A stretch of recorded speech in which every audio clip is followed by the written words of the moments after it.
Board members, please take your seats.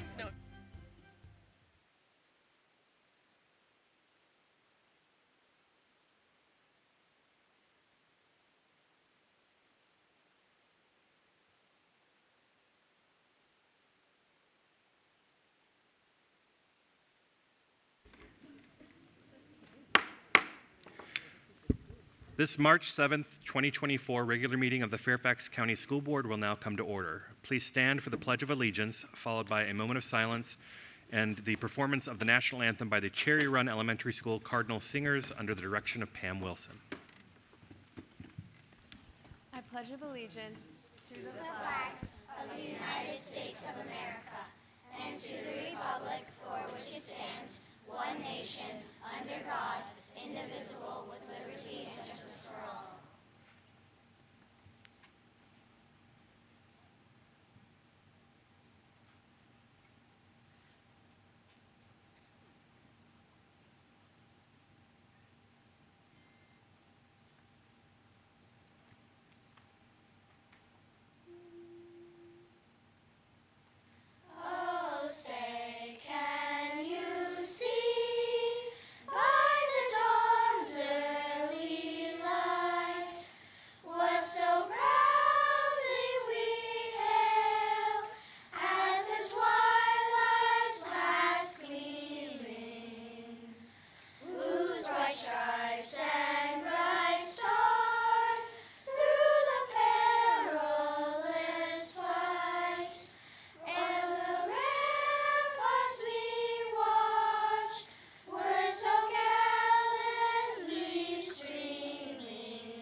Can we hear another round of applause for our student performers, everybody?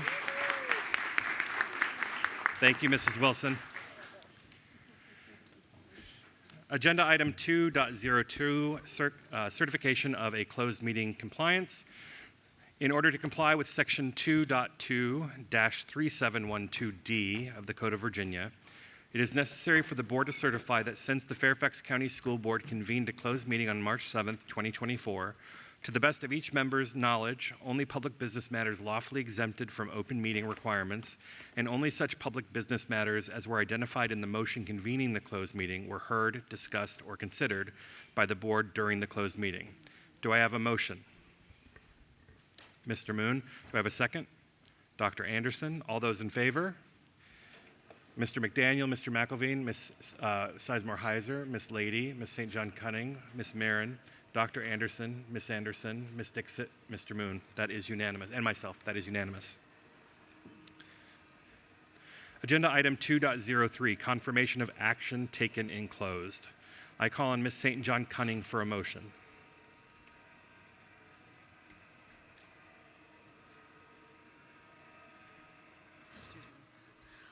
I move to deny the school reassignment appeal of a student that was charged with an unlawful acts committed in the community and to confirm the disciplinary decision of the division superintendent. Is there a second? I second. Ms. Marin. All those in favor? Mr. McDaniel, Mr. McElveen, Ms. Lady, Ms. St. John Cunning, Ms. Marin, Ms. Anderson, Ms. Dixit, Mr. Moon, and myself. All those opposed? Abstentions? Ms. Sizemore-Heiser and Dr. Anderson. The motion passes. I call on Ms. Marin for a motion. I move to deny the school reassignment appeal of a student who assaulted a staff member and students at school with a gel pellet gun and to confirm the disciplinary decision of the division superintendent. Is there a second? I second. Ms. Anderson. All those in favor? Ms. Sizemore-Heiser, Mr. McDaniel, Mr. McElveen, Ms. Lady, Ms. St. John Cunning, Ms. Marin, Ms. Anderson, Mr. Moon, and myself. All those opposed? Dr. Anderson and Ms. Dixit. No abstentions? All right, the motion passes. I call on Ms. Lady for a motion. I move to deny the school reassignment appeal of a student who assaulted a student at school and to confirm the disciplinary decision of the division superintendent. Is there a second? I second. Ms. Dixit. All those in favor? Ms. Sizemore-Heiser, Mr. McDaniel, Mr. McElveen, Ms. Lady, Ms. St. John Cunning, Ms. Marin, Dr. Anderson, Ms. Anderson, Ms. Dixit, Mr. Moon, and myself. That is unanimous for all board members present. Agenda item 2.04, announcements. If you would like to review a copy of the agenda and any agenda item that is being discussed tonight, that information may be found at the back of the auditorium or at the website fcps.edu/schoolboard/board docs. Tonight's meeting is being broadcast on Channel 99 and live streamed on the website at fcps.edu/tv/99. Agenda item 2.05, Women's History Month Proclamation. I call on Ms. Lady for the proclamation. Whereas March is Women's History Month, and this year's theme, Women Who Advocate for Equity, Diversity, and Inclusion, recognizes women, past and present, who understand that for a positive future, we need to eliminate bias and discrimination entirely from our lives and in institutions. And whereas Women's History Month began as Women's History Week in Santa Rosa, California in 1978 to coincide with International Women's Day on March 8, the goal of this event was to bring attention to women's historical achievements. Many communities across the country adopted this special recognition. The movement became so widespread that in 1987, Congress ultimately designated the month of March as Women's History Month. And whereas women of all races, creeds, and ethnic origins have contributed significantly to the history and development of the United States, these women include not only the notable Abigail Adams, Susan B. Anthony, Sojourner Truth, Rosa Parks, and Kamala Harris, but also the many other unsung heroines. And whereas though on June 10, 1963, President John F. Kennedy signed into law that women's work and their fair and equal treatment in the workplace was vital to our country's economic prosperity, American women still face a substantial gender-based wage gap. The Institutes of Women's Policy Research estimates equality might still be out of reach until 2059. And a woman working full-time in 2020 on average earns 82 cents for every dollar a man working full-time earns, which shrinks women's annual earnings by about $10,000. We celebrate women from Florence Flo Kennedy, Ellen Pompeo, Betty Dukes, Octavia Spencer, to Venus Williams, and their efforts to fight for equitable pay for women. And whereas women's history provides our youth with positive role models and inspiration, including Katherine Johnson, who is the namesake of our own Katherine Johnson Middle School here in Fairfax County. Ms. Johnson is most known for her significant contributions to NASA and to the STEM community as a whole. She also blazed a trail in educational access by being among the first black students to attend and desegregate West Virginia University in 1940. Now, therefore, be it resolved that the Fairfax County School Board hereby proclaims March 2024 as Women's History Month, and a time to remember and honor the countless women who fought relentlessly for the rights of all women in our great nation. We are proud to celebrate these women, past and present, who work for inclusion, equity, and fairness. Thank you, Ms. Lady. Is there a second? Mr. McElveen. Ms. Lady, would you like to speak to your proclamation? Yes, I would. As a sports enthusiast, I saw the glaring dichotomy between men's and women's athletics, whether it was facilities, equipment, access, or staffing. We've made progress since Mildred Ella Babe Dietrichson Zaharias wowed America in the 1920s and 30s as a basketball, baseball, track and field, and golf athlete. Wilma Rudloff was the first American woman to win 3 gold medals in the Summer Olympics, despite having scarlet fever and polio as a child, where doctors predicted she would never walk. She was a trailblazer in a male-dominated track and field, as well as the civil rights movement. And when our very own Superintendent, Dr. Reed, was a young college athlete playing in the AIAW, she was one of several young women who advocated for the NCAA to include and sponsor women's sports. Their efforts paid off, and the NCAA recently celebrated Caitlin Clark from Iowa for surpassing the NCAA women's, AIAW, and NCAA men's scoring records. Our students need to know their stories. Like many other fields, medicine and science are filled with cases of women's research being assumed by the men on the projects for the patents they developed and even the Nobel Prize. Like Katherine Johnson in the Proclamation, we need to remember the names of Rosalind Franklin, who was key to the discovery of DNA's double helix structure, and Dr. Nina Starr Braunwald, who would become the first U.S. women cardiac surgeon and developed an artificial heart valve in the 1960s in a field, even as of 2019, women comprise only 6% of adult cardiac surgeons. Our students need to know their stories. All our students learn from paths that aren't straight and predictable. Teaching our students this history makes our portrait of a graduate traits come alive. Thank you, Ms. Lady. Mr. McElveen, would you like to speak to your second? Very briefly, Mr. Chair, I would just say that it is a source of great pride for me, and I think many people in this system, that we are a woman-led system. Not only is our CEO a woman, but this board is also female-dominated. So there's no question. I was proud to be part of a board that hired our first female superintendent, and I'm just as proud to be part of a board that works with our current superintendent, Dr. Reed. So thank you to everyone in our school system, particularly all our women who continue to contribute to making this place a wonderful, accepting, and welcoming place for everyone. So happy Women's History Month. Thank you, Mr. McElveen. Ms. St. John Cunning. Thank you. I'm going to speak quickly because I want to spotlight some lesser-known but extremely influential women. Felisa Riconda Gater was elected mayor of San Juan, Puerto Rico in 1946, becoming the first woman to be elected as the mayor of a capital city in the Americas. She pushed for child programs that became the inspiration for the United States Head Start program.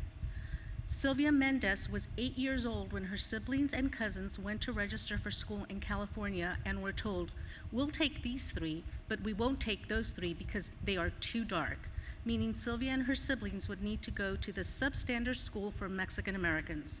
This resulted in the successful 1947 California desegregation landmark case, Mendez versus Westminster, which paved the road for Brown versus Board of Education.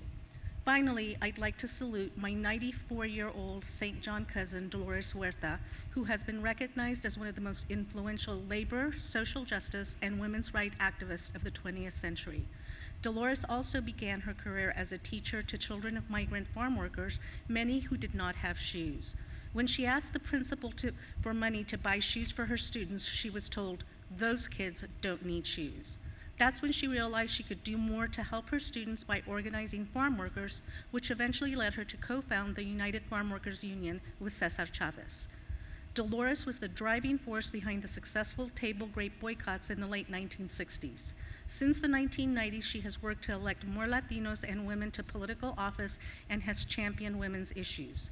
She continues her activism as the president of the Dolores Huerta Foundation and an active board member of the Feminist Majority Foundation.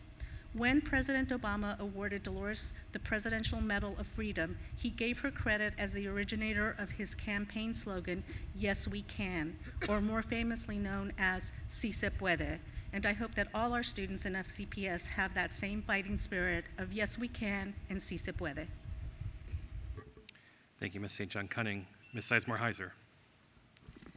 Thank you, and I will also try to be brief, but I wanted to recognize a personal woman groundbreaker in my life, and that is my mother.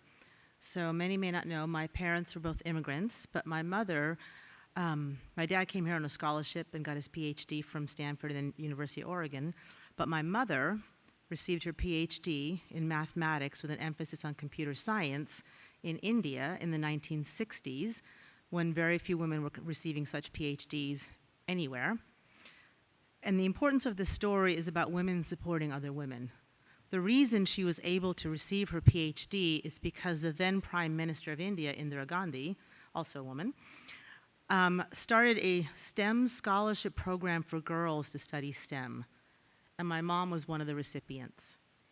And so she attended Indian Institute of Technology in the 1960s, and as she jokingly said, it was 7 women and 7,000 men. She received her PhD in 1966, then came here to a slew of discrimination. She could not get a job at a college teaching, even with her PhD. She would walk in her sari, and people would say, "Do you speak English?" And she said, "Well, of course, how else am I going to get a PhD?" She taught me, she overcame barriers in her own country, cultural barriers, and she found ways to get an education very few women in the world were getting. And then she came here and overcame the same barriers of gender discrimination to be one of the early women working at Intel in the Silicon Valley. She taught me you never let barriers and preconceived notions get in your way of achieving who you can be. And along the way, you should support other women in doing that. So I'll say I'm proud to be in leadership when we hired our second female superintendent, Dr. Reed, and I'm proud of the work you've done. And I owe it to my mom to show me what women can do despite the barriers that society puts in their way. Thank you, Ms. Sizemore-Heiser. Ms. Dixit. So I'll keep it brief. This is really important to all the women and men, obviously, this proclamation.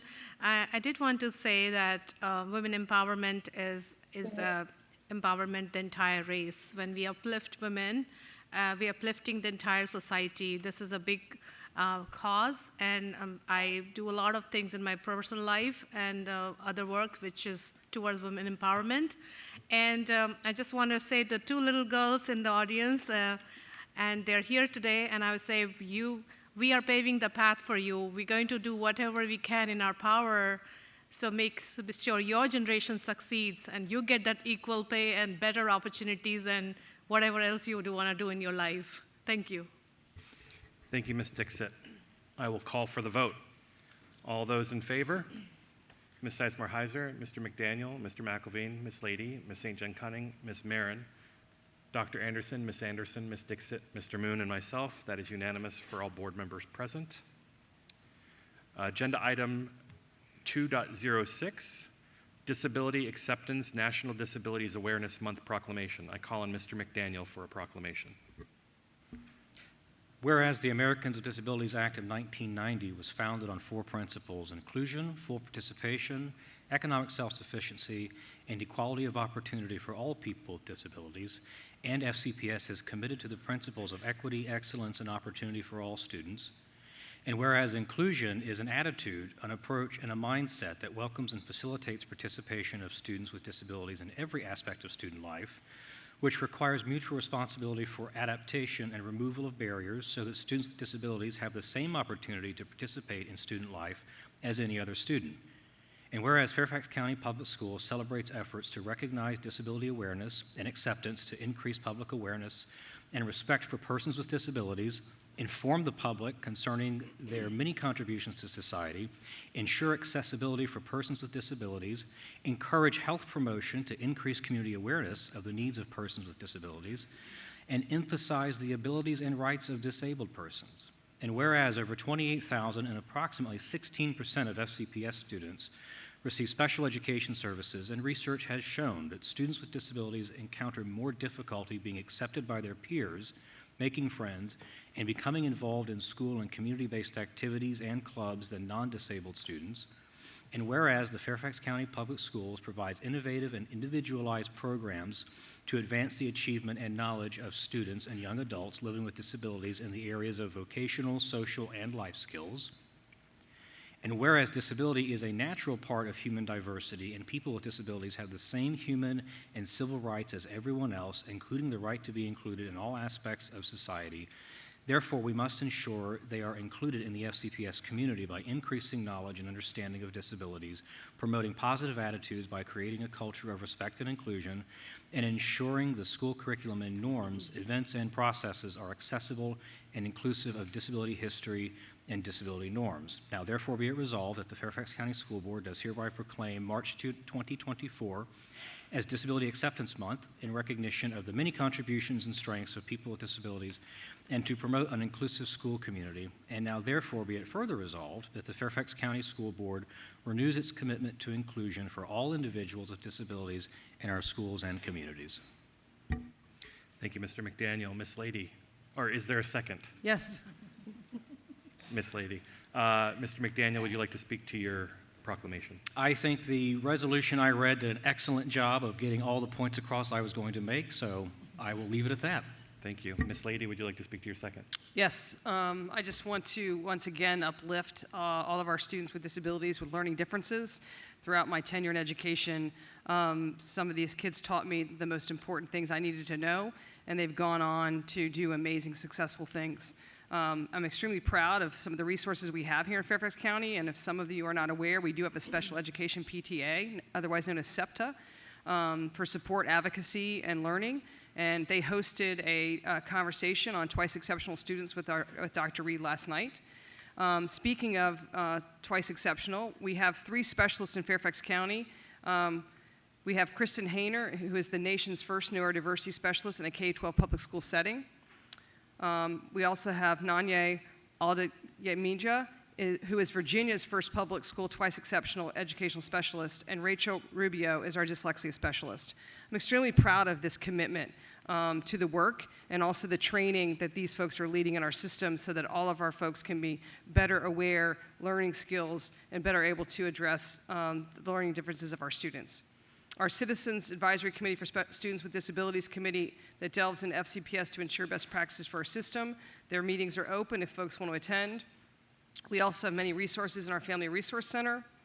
We have a special education ombudsman in the FCPS Ombuds office.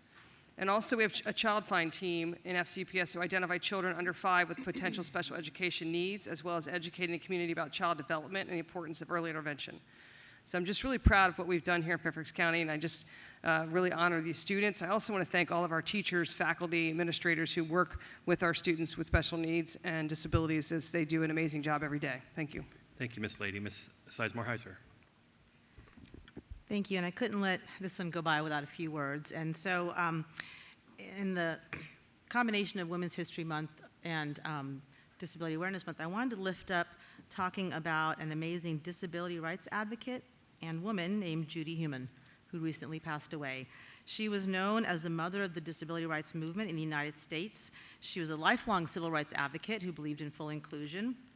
She, in fact, led both the work to develop the 504 Act, which is considered a civil rights act for the accessibility for people with disabilities into society, including leading a multi-day sit-in to make sure this act was signed. She also did seminal work on creating the Individuals with Disabilities Education Act, which is a civil rights act for the education of students with disabilities that really stopped the segregation of students with disabilities outside of their school. I will say one thing I'm really proud of with some of the language in our resolution that will really talk about not requiring only students with disabilities to adapt and change, but really focusing on the social model of disabilities, which claims that people with disabilities are more disabled by the society they live in than the condition of their disability. So if we really want true inclusion, if we really want civil rights, we have to focus on mutual responsibility for adaptation.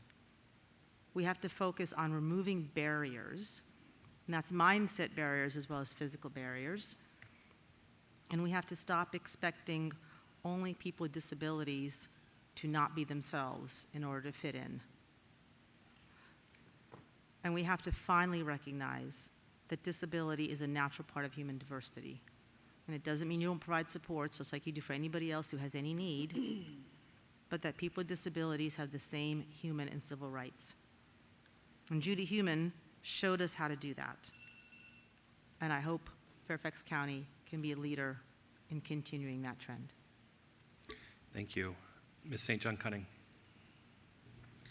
I will be brief. I agree with everything my colleagues said, but I just want to add one more component and thank the parents in our system that help all of us understand and navigate the system and the challenges that maybe some children with disabilities have. Their efforts are heroic, and sometimes we praise our teachers, which deserve the praise that they justifiably should get. But I also want to recognize and praise all the work and commitment that our parents put into their children.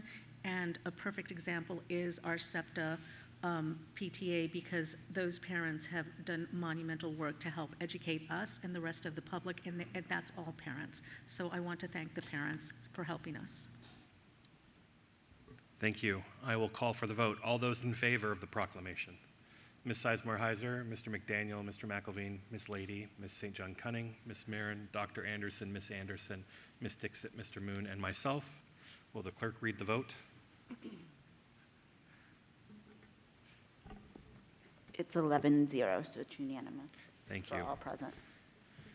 I would like to invite all those in support of the Women's History Month proclamation to please join the board for a photo at the front of the dais.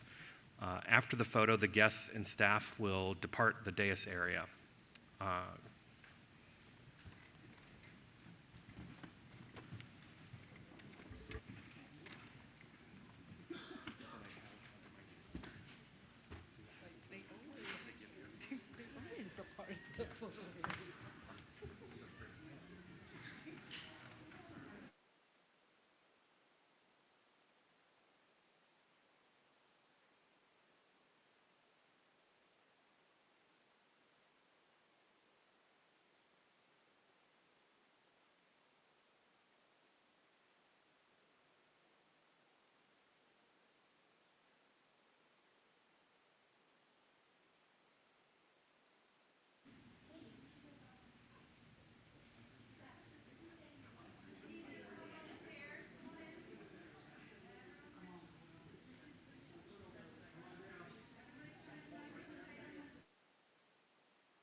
I would like to invite all those in support of the Disability Acceptance National Disability Awareness Month proclamation to please join the board for a photo at the front of the dais.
There we go.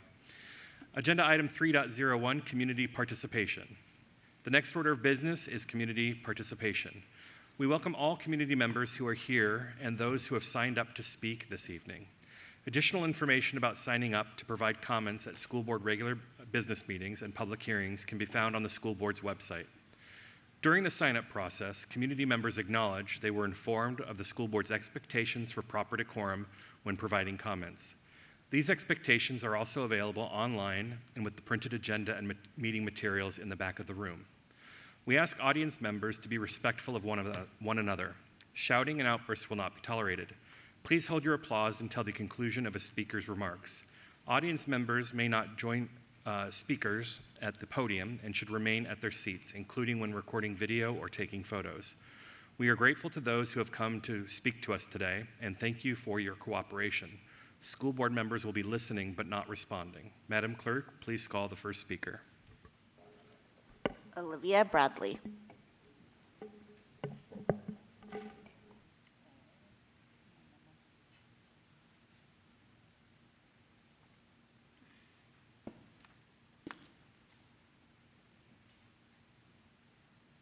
Hi, my name is Olivia Bradley, and I am a second grader in Miss Watson's class at WSES.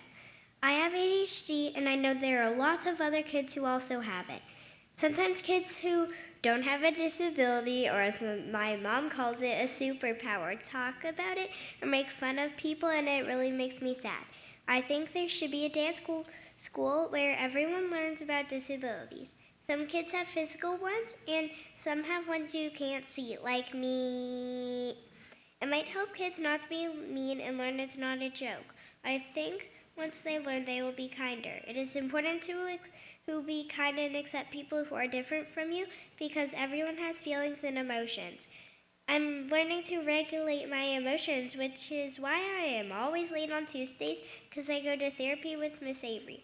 To help kids learn about differences, I think a counselor should come in and talk about all the different kinds, especially the ones you can't see, like ADHD. I've been talking to my assistant principal, Mr. Potson, who is right over there, and my school counselor, Miss Layden, about having a school assembly about differences. But I think every school should have one. I told my friend Olivia W. about it, who goes to Keene Mill, and she thought it was a good idea, and said they didn't learn about it either. As the school board, could you please make a day where all students at every school learn about neurodiversity? I think this will help people be nicer, and I will change the world, and I will live happily ever after. The end.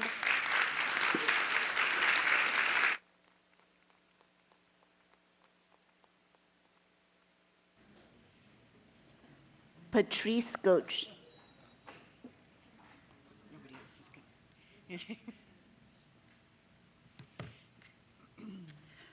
Good evening, Dr. Reed and members of the school board. My name is Patrice Gotch, and I'm currently an ESOL teacher at Bryant Alternative High School, a job that I love. But I'm actually here to speak to you about another position I held in FCPS for 9 years, my position as a lead teacher in the FCPS ACE Adult ESOL program. I love that job too. For 9 years, I worked an average of 25 hours a week during the days and in the evenings, year-round, yet I was classified as a temporary employee, receiving no benefits, nothing but the hourly pay. Financially, I could no longer afford this job, so I had to leave. But here's a story I want to tell you. About a year ago, I was teaching an adult ESOL class in the evening, and my lesson plan focused on employment vocabulary. Students were learning terms such as part-time, full-time, benefits, health insurance, retirement, and contract. One of my students also worked for FCPS. She was a custodian. During the lesson, she said, "Miss, we have good benefits in FCPS." My heart sank. I didn't want to tell her that while she had good benefits, I had none. Frankly, I was worried that my students would view FCPS devaluing of me as ultimately a devaluing of them. Our adult ESOL students are FCPS parents and FCPS employees. They're members of the Fairfax County community. I value them tremendously, and it was a true honor to serve them for 9 years. I ask you to consider this question: why aren't adult ESOL teachers classified as part-time employees with access to the same benefits as other part-time employees? And is this lack of equity something you stand behind? If not, let's work together to change it. Thank you.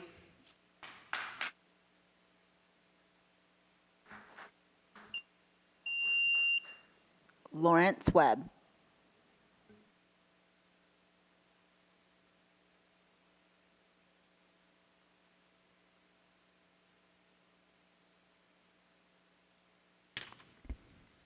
Good evening, members of the school board, superintendent. My name is Lawrence Webb, and I am here tonight not because I really want to be here, but it's because of a disappointment that I've seen last week. On Nextdoor, I received, there was an email talking about essentially redlining schools, saying that there were a particular group of schools, we will say they're all majority schools, most are in one particular district, of saying these are bad schools. Saying that these are bad schools, ultimately it is going to affect not only the students who attend those schools, but the faculty and staff who attend those schools. I think it's time for the board to really look at how the funding for these schools are, making sure that these students, which I look at from my world of higher education for the last 20 years, I've been into many of these schools. There are great students in many of these schools, but because when I moved and my partner moved into the county 4 years ago, even he was looking at great schools, which said the school that our kids would potentially go to was not a very good high school, and I had to say, that's not true. We are going to a Fairfax County high school, Fairfax County schools. Any of these schools are great schools, but when you see these listings and you see people who are going out here saying and outlining schools as good and bad, it does ultimately affect where people are going to live at in the county. And ultimately it will affect property values. It ultimately will affect how these schools are going to be funded. And I implore the school board and the superintendent to please work hard to make sure these schools are funded to the level they need to. Thank you.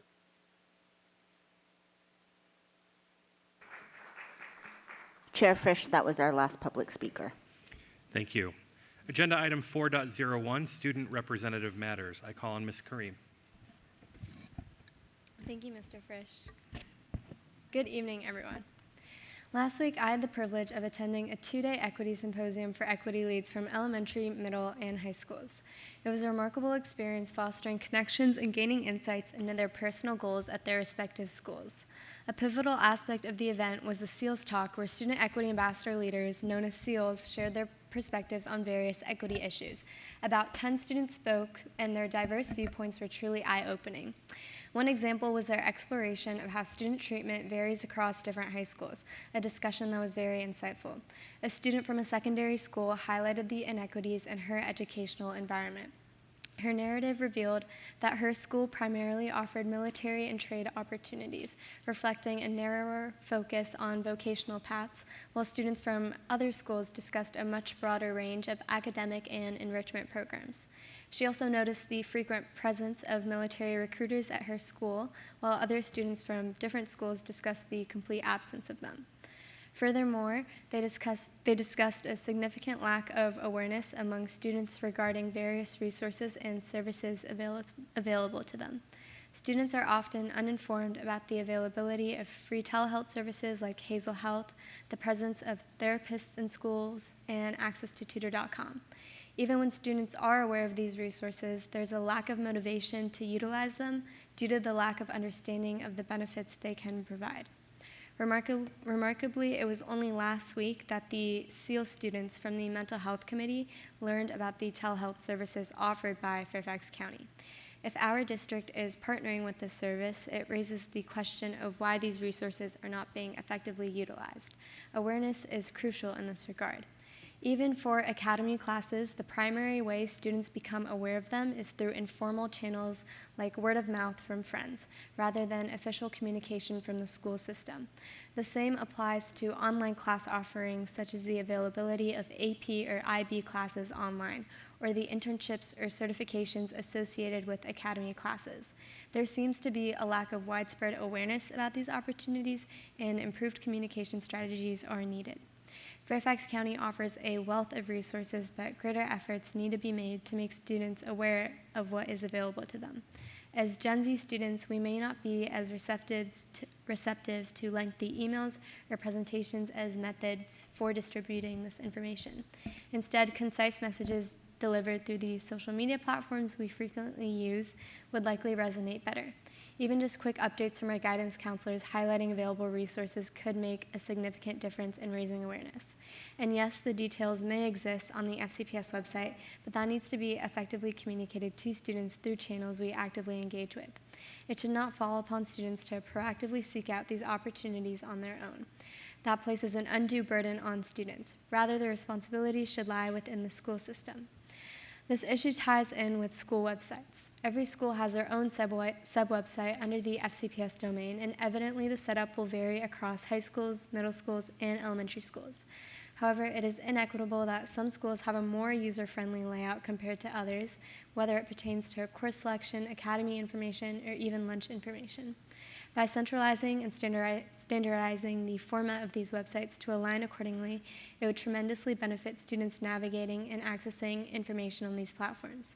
Through this standardization process, we can effectively raise awareness about the resources available to students. Consequently, students will be better positioned to utilize the offerings provided to them. A consistent and intuitive web design across all FCPS schools would not only create a more equitable experience, but also facilitate easier exploration and utilization of educational opportunities and support services available within the school district. Thank you. Agenda item 5.01, action item, sole source contract amendment, the College Board. I call on Ms. Dixit for a motion. I move the school board approves the amendment and authorize the division superintendent or the director of the Office of Procurement Services to execute, deliver, and administer the contract on behalf of the school board. Is there a second? Ms. St. John Cunning. Ms. Dixit, would you like to speak to your motion? No. Thank you. Ms. St. John Cunning, would you like to speak to your second? No. Thank you. Mr. Moon. Thank you, Mr. Chairman. Thank you for accommodating my request to pull this out of consent agenda so that I could ask some question from staff. That I don't know whether this question goes to Dr. Reed or Dr. Prestillo. You can direct them to Dr. Reed. Thank you. Is willing to answer. First of all, could you comment upon the amount of money we are spending with this sole source contractor, basically on an annual basis or over the course of the last 10-year period? Dr. Presidio, do you want to provide the specific numbers? I know we provided that in an email. Sure. We are talking about the College Board. Yes. So the sole source contract that you're looking at here is with the College Board that we use for our AP, Advanced Placement Exams, our PSAT, which is given at the 10th and the 11th grade year, and the in-school SAT testing, which is given during student senior year. So this particular contract amendment is to add for this year the AP tests. And the reason that we need to do this amendment is when we did the initial contract with the College Board for this particular school year, there were some issues moving to the online testing format that the College Board is moving to, and we needed to do some additional cybersecurity reviews and agreements with the College Board, and those weren't able to be completed on time. So this is coming forward as an amendment to our existing contract. And the dollar value that you see associated in the materials tonight, it's approximately $3.8 million for the AP exams that we'll give this year. Thank you, Dr. Presidio. The point I'm trying to make by asking that question is this: as a party to this contract, school system FCPS is paying them a lot of money. It's the information that you provided earlier indicates that from 2015 to 2024, by the end of May 31st, that we'll have spent close to $40 million, 30.7, which is a substantial amount of money. But at the same time, I must point out that there are quite a few subjects for which the College Board is unwilling to provide AP test. Because my understanding is that, some of those subjects are not generating profits for the College Board That is why they are staying away from some of those subjects. In that regard, I must point out that we need to have some discussion with the college board, especially when the college board is 501c3 organization, not for profit organization, but they are in fact making a lot of profits.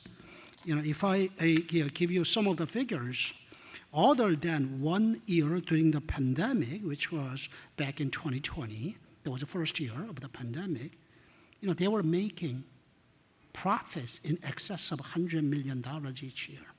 We're supposed to be a not-for-profit organization focusing on providing benefits to our students. But when they are not providing AP test or SAT-2 subject test in certain subjects because they don't generate more profits, I think they got their mission wrong. And especially over the course of years, they have accumulated more than $1 billion of assets. I think it's close to $1.6 billion. I think as a party to this contract, where we spend a lot of money, I think we must insist upon having this conversation so that their mission should be focused on providing benefits to our students rather than focusing on profits. Dr. Reed or Dr. Presidio, would you be willing to engage them having this discussion? Yeah, absolutely. I think, Mr. Moon, you raised a number of really good points. I think the College Board has been increasingly inflexible in their responsiveness to the needs, really, of the 22nd century learner. And I'm happy to make contact and make our opinions on that known, because I think the move to online assessments will even be less costly for them. The lack of the preparation needed for all the documents and so forth. So that should make it even easier to provide more content availability. So I'm happy to engage in that and provide you with an update after that engagement. Thank you, Dr. Reed. If they think that we are a small party to their large enterprise, I think we need to work with other school districts as well on this one. Yes, sir. Thank you, Dr. Reed. Dr. Anderson. Thank you. And Mr. Moon, you did hit upon something that I wanted to ask, so I'm just going to pivot to my other question. I want to be sure that there is a clear understanding to the public as to why this has to be a sole source contract. So I'd like for someone to speak to that, please. Well, I think it's a sole source contract because they are the sole provider for AP, PSAT, SAT, content exams, and PSAT. So they truly are the only source if our students are going to participate in those programs. Thank you. And while we'll be voting on this amendment today to the $3.8 million that Dr. Presidio shared, we will be expecting another contract because this current one expires the 31st, correct? That's correct. Okay. Thank you. Thank you, Dr. Anderson. Ms. Lady. Yeah, I just want to make a few additional points. One, which I believe was the case, at least when I was working, I still think it is, that even our students that are on free and reduced meals, that unfortunately the only way for us to get reduced costs or fees waived is for us to send them a list of those names, which we refuse to do. We're not going to breach that confidentiality. I don't know why with the money that they're making that they can't just see what we have and honor the number we give them per test. And the other thing I want to point out is that we're free labor for them. That's the bottom line. You can just take school counselors out of service for 2 to 4 weeks, which is they're in schools to do exactly what our student representative was just speaking about, which is talking with kids about their 4-year plans and about college planning and career planning. And we take them out of commission, and we are literally free labor to the College Board, who are incredibly inflexible when and if we have kids who are sick or have a car accident on the way to a test or something like that. So I just want to make that point too, that the public understands that yes, this is a sole source, and we have to pass this, but they should be aware of the financing. Thank you, Ms. Lady. I will call for the vote. All those in favor? Ms. Sizemore-Heiser, Mr. McDaniel, Mr. McElveen, Ms. Lady, Ms. St. John Cunning, Ms. Marin, Dr. Anderson, Ms. Anderson, Ms. Dixit, Mr. Moon, and myself. Will the clerk read the vote? That's 11-0, so it is unanimous for all those present. Thank you. Agenda item 5.02, action item elementary language arts basal instructional resources K6. I call on Dr. Reed.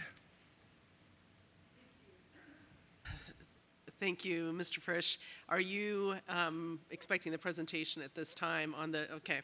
So it's Yes. my pleasure to introduce our Assistant Superintendent for Curriculum and Instruction, Noelle Klemenko, who has led the team in preparing for our response to addressing our early literacy challenges in the community. So we're very excited to have Ms. Klemenko share our basal resource recommendation with the board this evening. So Ms. Klemenko, take it away.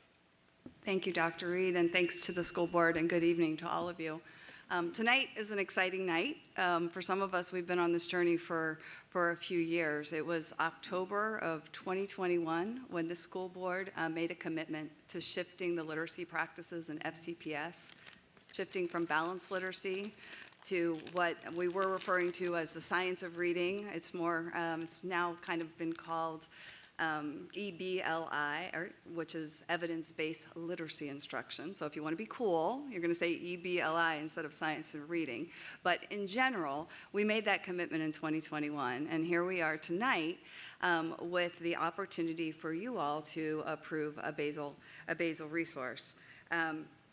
I wanted to, before I just dive into the basal resource, I just wanted to say that journey that the school board set us on is articulated clearly in our Equitable Access to Literacy Plan. And if anybody wants a brochure, I did bring them for you. But we really did lay out a path to make this change, because I don't think we can really underestimate what a significant transition, probably the largest instructional transition I have seen in my very long career, the impact that it's had on teachers, and the impact that it will have on students. So it's an exciting time.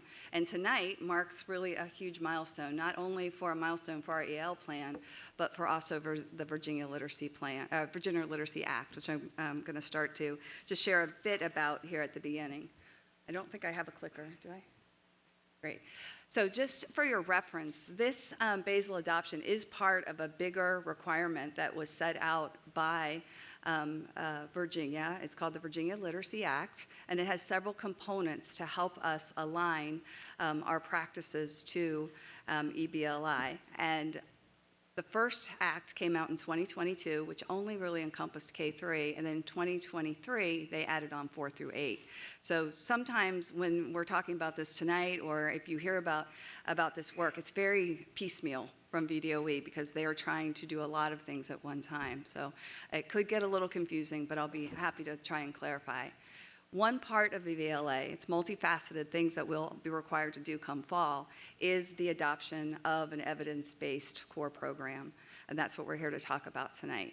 VDOE worked over the last year plus to give us a list of approved materials. They're also doing lists of supplemental and intervention materials that will come out later this month. But for now, they have approved core materials for grades really K through 5, but the elementary level. Go ahead and switch the slide.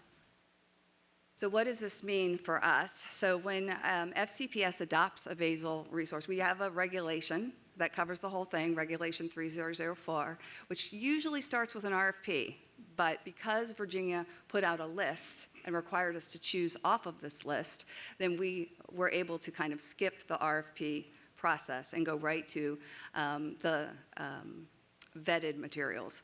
We conducted a 30-day public review, and we also convened an IRRC, which is the Instructional Resource Review Committee, and then the committee recommends to you a resource.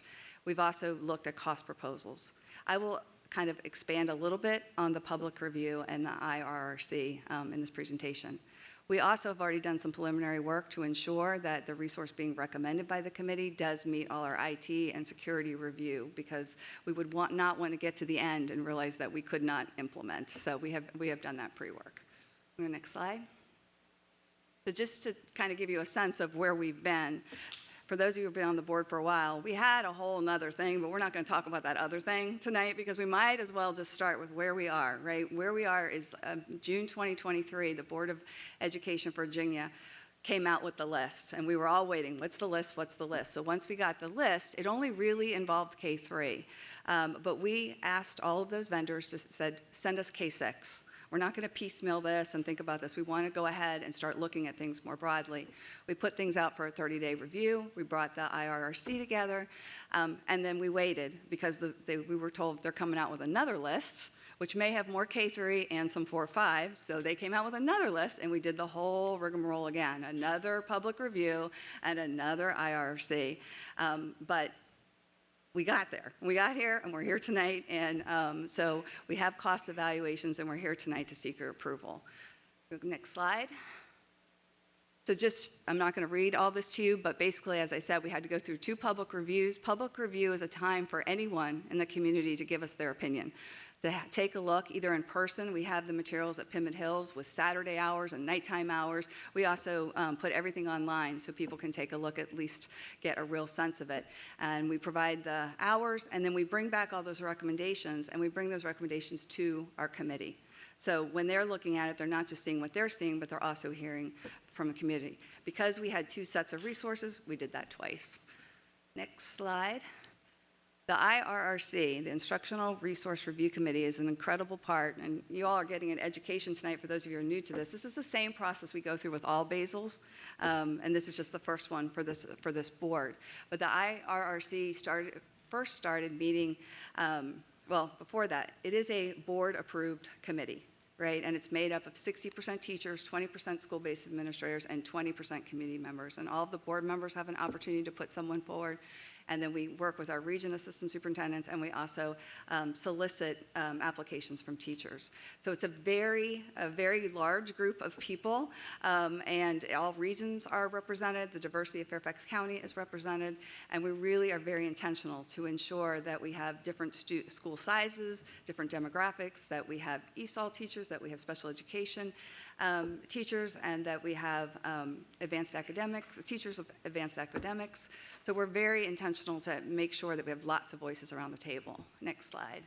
They came together in July and August 1st for 6 full days in the summer, and they first were grounded in EBLI, or the science of reading. We want to make sure, if we brought these educators together and we were asking them to select something that was going to move us in our new direction, that they were versed. I mean, we had teachers who had obviously been through some training, but we also had community members who were new to this. So it was an exciting time to sort of do some professional development and help them understand the evaluation criteria. And then we evaluated 8 different products over the summer. In January, we were able to bring everybody back for 2 more days after we got the new list. So at that time, 4 of the products from the summer we had eliminated based on summer recommendations. 2 of them had been removed from the list because they would not meet our cybersecurity and DIT needs. And then so at that January time, the committee was down to 4 products. 3 were products they had looked at, but in this time, as things are moving so fast with literacy, resources are also improving. So we got to look at some products reevaluate some products that had actually even made some changes since summer. And then we had 1 new approved from that new video list. Next slide, please. Real quickly, I think you can probably imagine what all the committee was looking for. They were looking for the evidence-based design, making sure it had sound pedagogy, right? We want to make sure that the instructional strategy is really aligned with our learning model and what we know about best practice. We wanted to make sure that it was usable, right? We wanted to make sure that it felt like teachers would be able to go in and use it, and that there would be adequate support for teachers in designing instruction. We also needed to make sure that the content actually aligned with what we call the reading rope or the simple view of reading and all the things we know about EBLI, that they had both word recognition, which is often the phonics and phonemic awareness, as well as the language comprehension and writing parts. We wanted to make sure that all students would be able to access the materials and that there was built-in differentiation for our teachers, and that there were high-quality cultural responsive texts and materials. This is just a little snapshot of how the committee members kind of captured how they captured their ideas. Basically, they had look-fors, and we had presentations from vendors, and so they were taking notes. They also had all the print materials there and the online materials, and they would do their own kind of note capturing, and then they would meet in grade level teams to really talk and debrief and complete the summary sheet.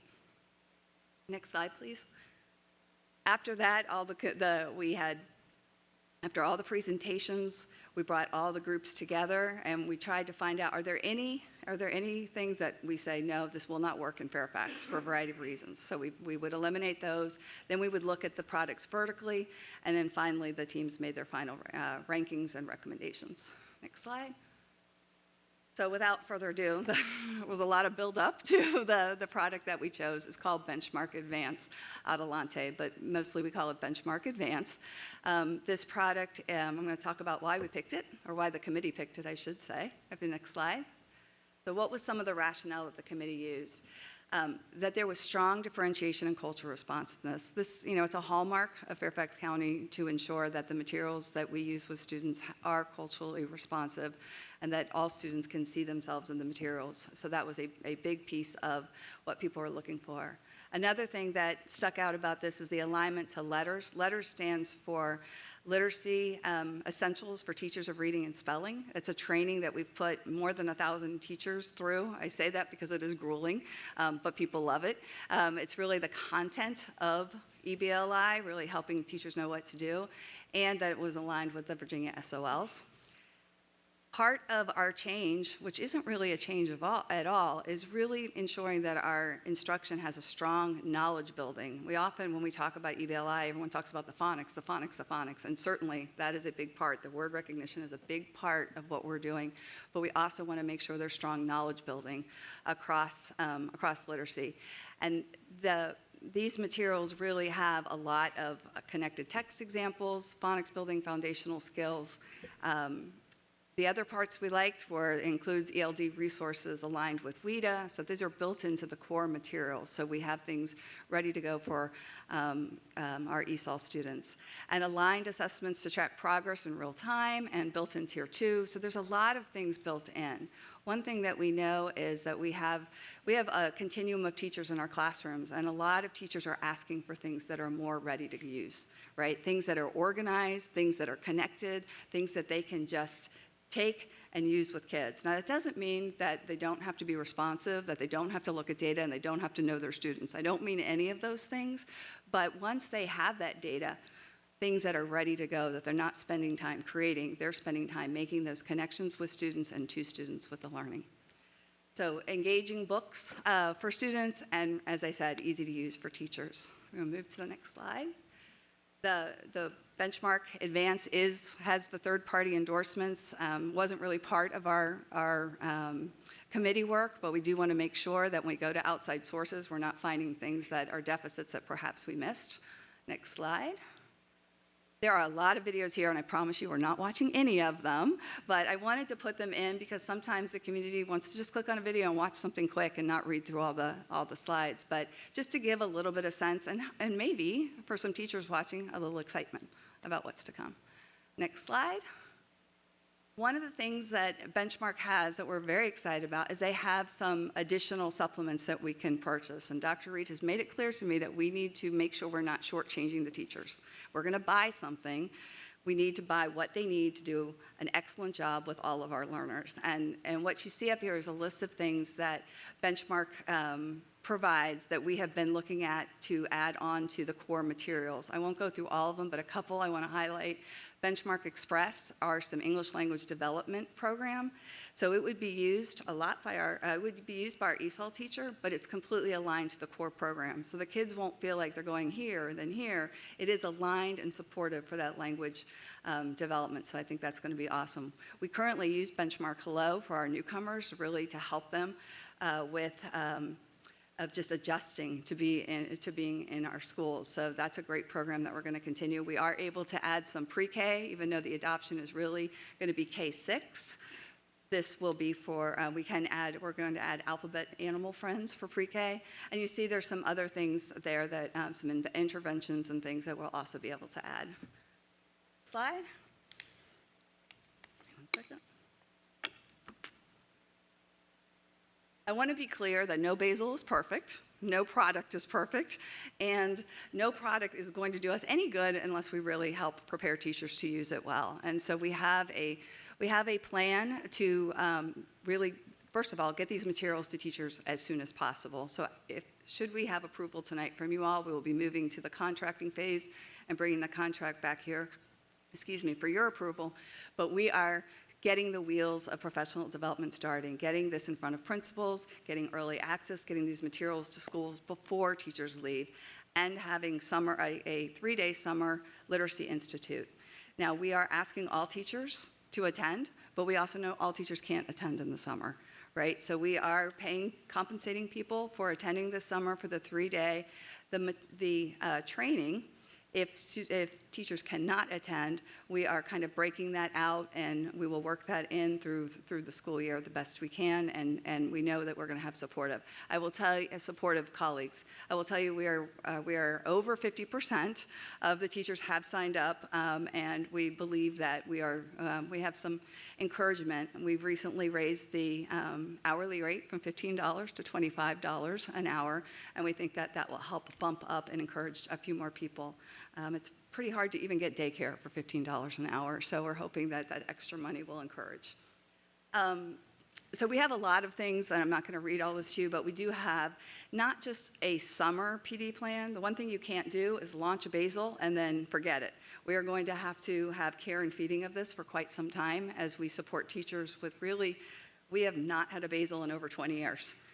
Most of our teachers have never used what people might call a big box product like this. So it's a big change, and we want to make sure that we start strong and when we continue the support as it's needed. Next slide. I think it's the last one.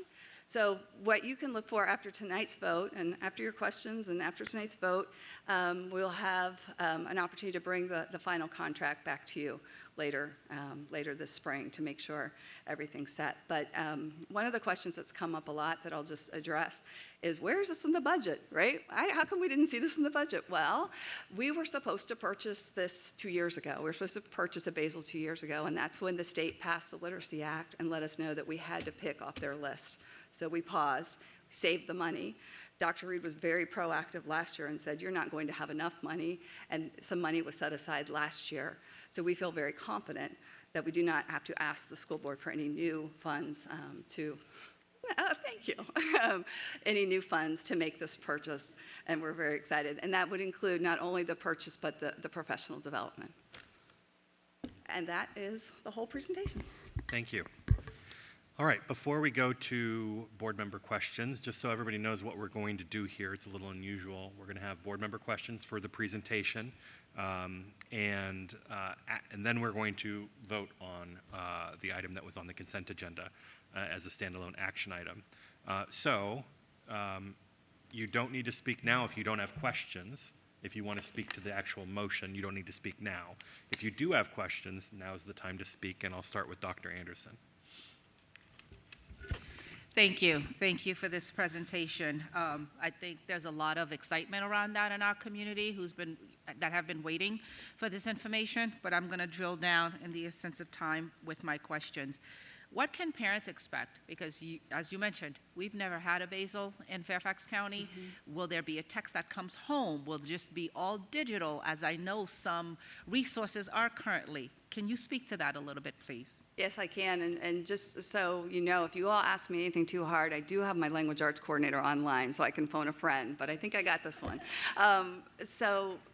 First of all, this is not a fully digital project. There is digital access, but, and Ms. Marin was overlooking at things, there are books and there are papers, and we will expect, I hate to use the term workbook because that sounds so last decade or last century, but some traditional yes. practices are good. Good. Well, then some of that is definitely coming. And so some of those materials will come home, and there's also some of the decodables that they'll use in school. There are like black and white versions they can take home so they can practice at home. So there are many things to go back and forth, and I think it's really important communication, and this has come up, and we're partnering with the Office of Communications. Like, how should we start messaging this out to parents so they'll know what to expect and really generate the excitement with parents as well. So that is on our mind, to make sure that parents have information about what to expect and that teachers are really clear about what can be going home and what should be going home. So are we talking about the more traditional approach where every child who's in pre-K 6, I think you have some components for pre-K, but every child from K-6 will have their own text? So it's a series of things, right? There's like I guess they're workbooks. There's writing books, and there's small decodable books. There's a lot of different materials, but yes, they will be holding things in their hands. We're really buying the core materials for K through 6, and that includes our 6 in the middle students. And so it is a more traditional approach, I would say. I taught a long time ago when everybody had their books and their decodables, so I'm kind of excited for that, also because it brings us a little bit out of the constant use of the computers, which at one point we needed, but right now I think there's a heavy dependence that I particularly don't care for. It's just one too many slide decks. My next question that you kind of started to speak to is, what is this going to look like for our middle school kids who are 6th graders, which I am the only school board member who has any? And we know that we need intentionality and some different planning for them, right? Because they run on different schedules sometimes, and they have different. Their teachers are typically teach only language arts, so that's a bonus, right? We don't have to teach as many teachers, or we don't have to train as many teachers, but we really need to help them look at each individual schedule and look how they meet with students, and look at times like advisory, and really. It has to kind of be customized. We have a meeting, I think it might even be tomorrow, with the principals of those schools, with our team, to really dig into what their master schedule looks like and how they can best use these materials. We know it's not a plug and play for them. Oh, that's very interesting to hear, because I know typically these programs, there are certain times that are to be devoted to each component of the reading day, but right. I'm not sure how it plugs into the 80 minutes that our 6th graders at the middle schools have. So I would love to have an opportunity of what that plan looks like. Absolutely. Thank you. And I don't want to run out of time before I do this. I do want to give a shout out to Ms. Cheryl Binkley, because she was my representative, former teacher, now community member, and you all are very familiar with her. She was part of that first group that we won't talk about. And now she also led her time and expertise to this next group. So thank you so much for all of your work along those lines. Here's the hardest question of the night. Uh-oh. I think everybody's excited about this, and I'm particularly interested in the ELD pieces that you have for our students, the alignment with WIDA. That is great. What are we going to do for our students who are of those same levels but are 7 through 12? Grades 7 through 12. Jump in. So there's a lot of different ways to approach. Are you talking about for a basal resource? Or are you talking about in general? Any and all of it, because I think there's a major cry for our students who are at those grade levels, but parents are not hearing that there's any plan for them, and yet they still present the same issues. Yeah, no, I appreciate that, and it's something that we're constantly looking at. I will just say that, you know, the teachers in middle school really went to school to be English teachers, not reading teachers. And, you know, that doesn't sound maybe like a big difference, but they really look at their jobs a little bit differently. They did not have the opportunity to learn how to teach students to read. So it's a little bit of a slower change to have them really understand the evidence-based practices that we're talking about. We've started that work a little bit through our staff development days. We have, and I know it's not everyone's favorite, so it's not really, we're not here to debate it tonight, but we have purchased Lexia for middle school, and I know that's not everyone's favorite because it's an online tool. But we have to understand that we have kids in all different places in middle school, and we have teachers who aren't necessarily prepared to meet all those different places at this moment in time. So Lexia does provide us that individualization. And Lexia has, I see lots of faces, sorry. Lexia also is not only online. It is a hybrid program, so students should be getting some online work and some support for teachers. It's something that is new to middle school really this year, so it's still a work in progress, but we're trying to at least do something that we could do relatively quickly to try and capture some of the students who really need some of those foundational skills that we could provide. And you mentioned quite a bit about the middle school teachers. What about the high school teachers? Because we still have students who don't have those foundational skills at our high schools, whether they be ELL students, whether they be special education students, or just students who just haven't caught on yet. What's the plan there? So a lot of times when we get to high school and we're still having some of the foundational struggles, it does take something more intense, right? It really can't be done through your traditional English class, and the English teacher doesn't really have the skills to do that. So then you start to look at intervention classes, which isn't something we really want for students, right? We want them to arrive at middle school and high school not needing those interventions. But we do have students who need them. So really taking a look at what we are offering at the middle and high school and trying to ensure that those are meeting the variety of needs. So we are looking at our different intervention programs. We're trying to see how those classes need to be changed. It is a partnership. A lot of the students, as you said, are special education, so it's a partnership with Gen Ed and Special Ed to see what's the right program. We've done a lot of the OG training, which is the Orton-Gillingham training, at the secondary level, and we're doing as much as we can to keep that going so that we can build more capacity in middle and high school to meet those needs. I would be very much interested in terms of what you uncover and what you come up with to help support our students, particularly those that are in the high school, at the high schools, in order to provide them with those basic skills that they don't have yet, but yet they have all the other expectations. This is a core, so there's the core text, there's supplemental intervention as well. So this is the core materials, and as part of the core materials, we talk about tier 1 being for everybody, tier 2 being sort of happening in the classroom when students need a little bit more, and tier 3 is usually outside of the classroom. The core materials actually already embed tier 2, and then from Benchmark, we've looked at all their intervention materials, and we are planning as part of those supplements to purchase the language comprehension part. We already have some strong interventions for the word recognition part of the reading rope, but we are planning on purchasing some intervention materials from Benchmark as well. Thank you for that. What Well, I don't Dr. think I Anderson, heard. your time is up. Can I just finish this one question and Yeah. maybe go back?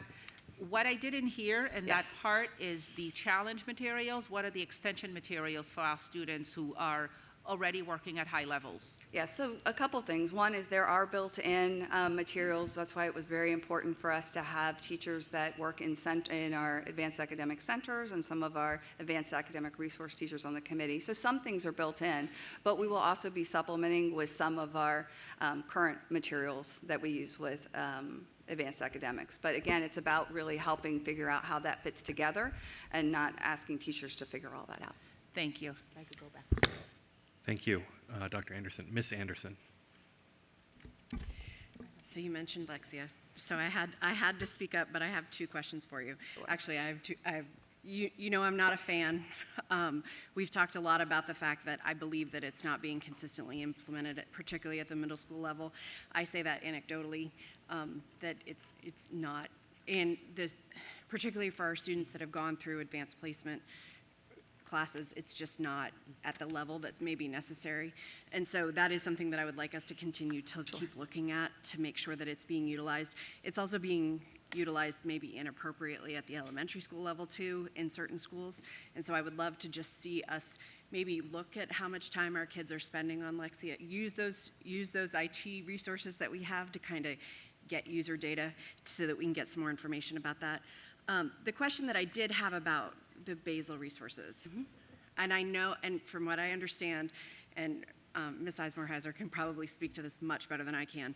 However, I do understand that it's not necessarily approved, this particular product is not necessarily approved for special education students. Is that correct? I don't have any information. We are purchasing this for special education students. So it is Yes. tiered for special education students as well. That is my understanding. Okay, because that I was under the I'm impression. not sure. I mean, I would be interested to know, I'm certainly happy to take that question offline if you have some other information. I would love to just Happy to do that. do a little bit more, because I think that may be a misconception in the community. So I would love to make sure that we actually go back and make sure that for our special education families that they're prepared for what's coming. So I think, thank you, Ms. Anderson. I think what's really important about rolling out a new literacy curriculum is that each and every student needs core instruction at grade level, period. And then we move to tutorial or enrichment within a 90-minute literacy block. So it's really key, as Ms. Klemenko said, that every student is going to receive core instruction at grade level. So. Thank you, Ms. Anderson. Ms. Sizemore-Heiser.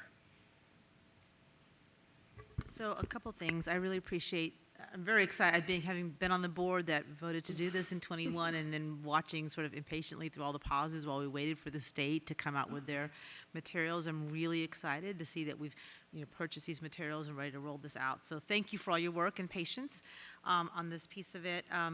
I did want to go back to your statement about middle school and high school, and I think to pick up on Dr. Anderson's point about there's a lot of students who are now in middle and high school who didn't get this in elementary school, right? So they're maybe without this foundation or with a different foundation.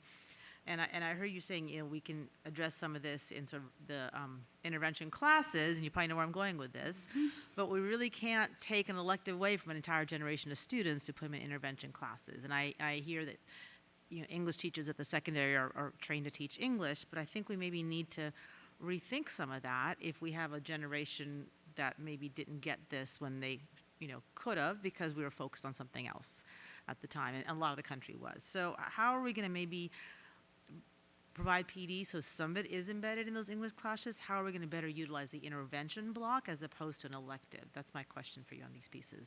So one of the things I didn't mention, and I'll start with middle school. We're spending a lot more time talking about middle school than high school, and I hear the message. I get it. But we have new Virginia standards coming out this fall as well, and I didn't really mention that. But Virginia did not want us to be rolling out the Virginia Literacy Act with really standards that didn't align to the work they were asking us to do.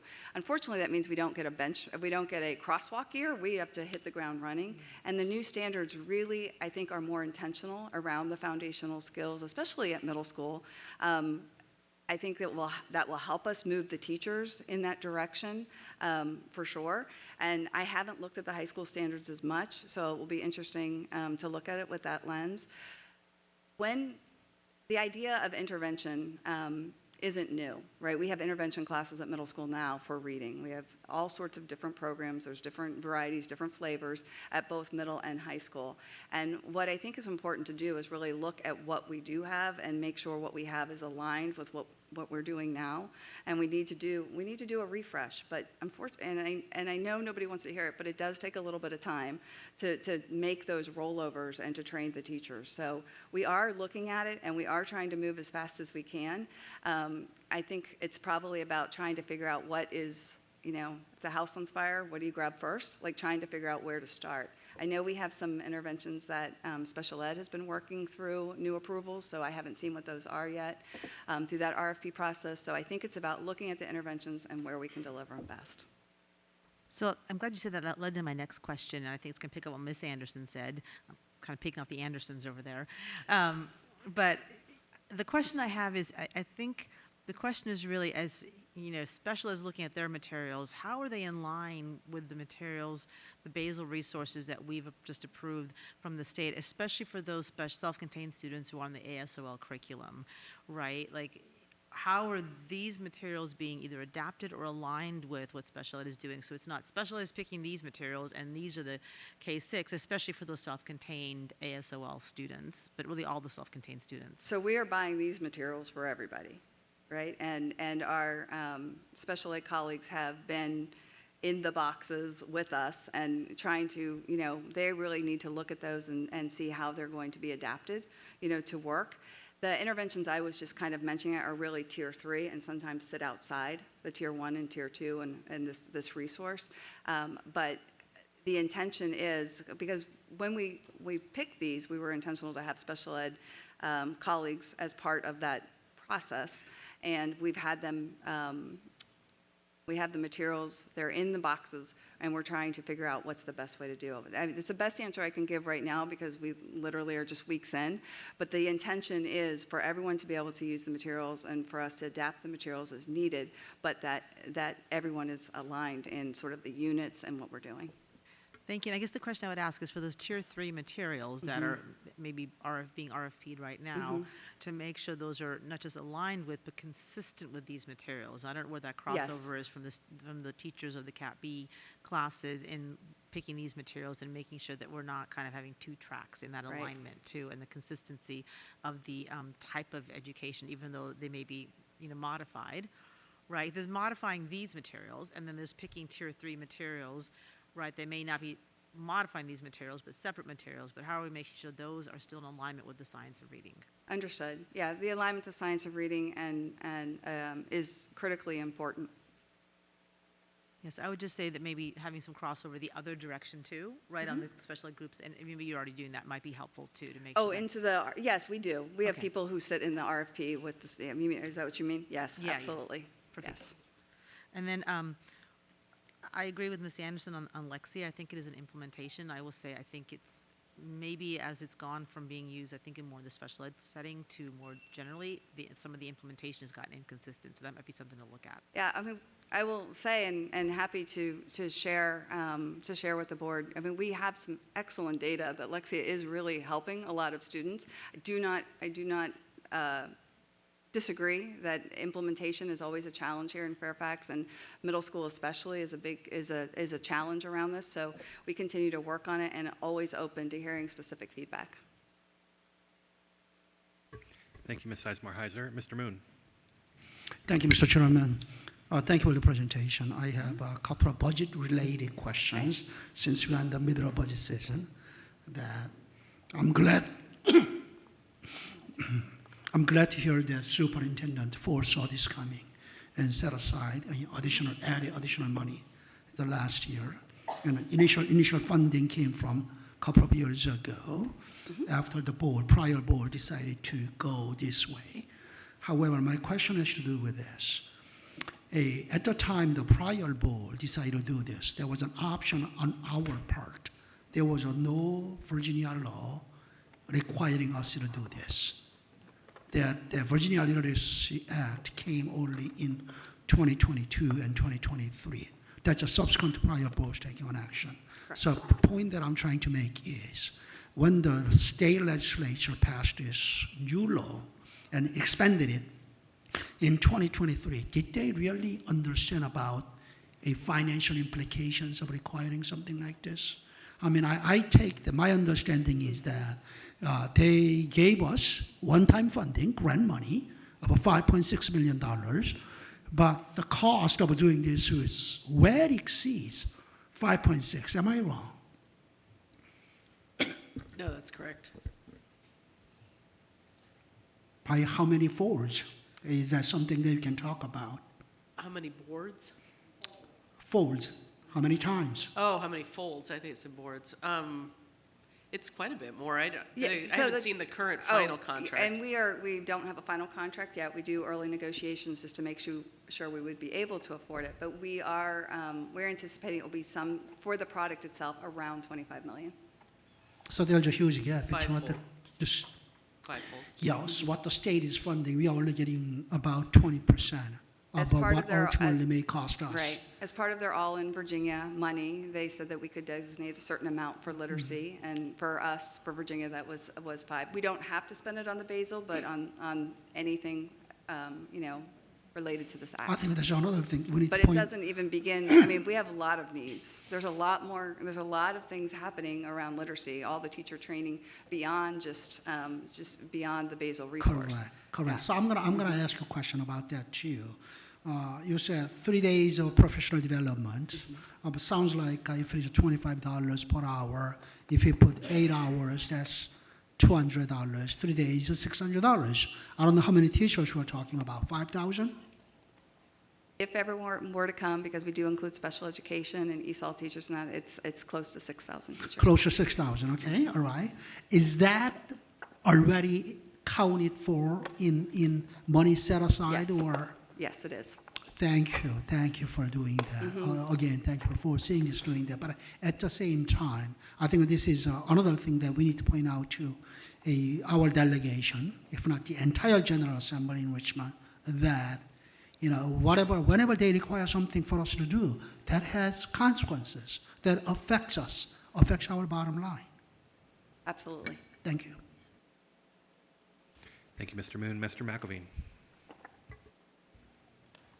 Thank you, and thank you, Ms. Klemenko, and to all of staff for what has clearly been an extremely large amount of work that has gone into this. Not to mention all the engagement with the community. It's always great to see that you've done all that outreach in advance. I will just speak from anecdotal experience. As many folks know, my father was in the FCPS classroom for many years as an 8th grade English teacher. And what he saw over his career post 2000 or so was a yearly decline in the abilities of our students, whether it comes to being able to write cogently, to spell. The fact that they were getting to middle school without just those basic skills points to how, and by the way, that's in honors and AAP classes, points to the incredible importance of doing this and getting it done right as soon as possible. So this work can have come at a more important time. I will just briefly touch also from my personal experience that phonics for my first grader is working very well. Lexia is working extremely well. She's gone on to the next level, first in her class to do it. And by the way, she's actually categorized as an ELL because we speak Chinese at home, and I can't get her out of that system, unfortunately. So that's another problem we have. But the only question I would have for you is what kind of reaction are you getting from our classroom teachers to this so far? So I think it varies, right? We have people who are very excited because, we started this work when the board made the commitment and, we were piecing things together, and teachers have been heroically piecing things together to try and start to provide these foundational skills. Not everybody was excited to make this change, as you can imagine. There were teachers who, for years, had been really very successful with the balanced literacy approach, and were very, it was a very hard change in the beginning. And those of you who were on the board definitely heard from teachers, and we all worked through that. I think this is coming after 3 years of work where we've been able to send thousands of teachers to training, whether it's letters or Orton Gillingham training. We've done a lot of our own work with our literacy leaders.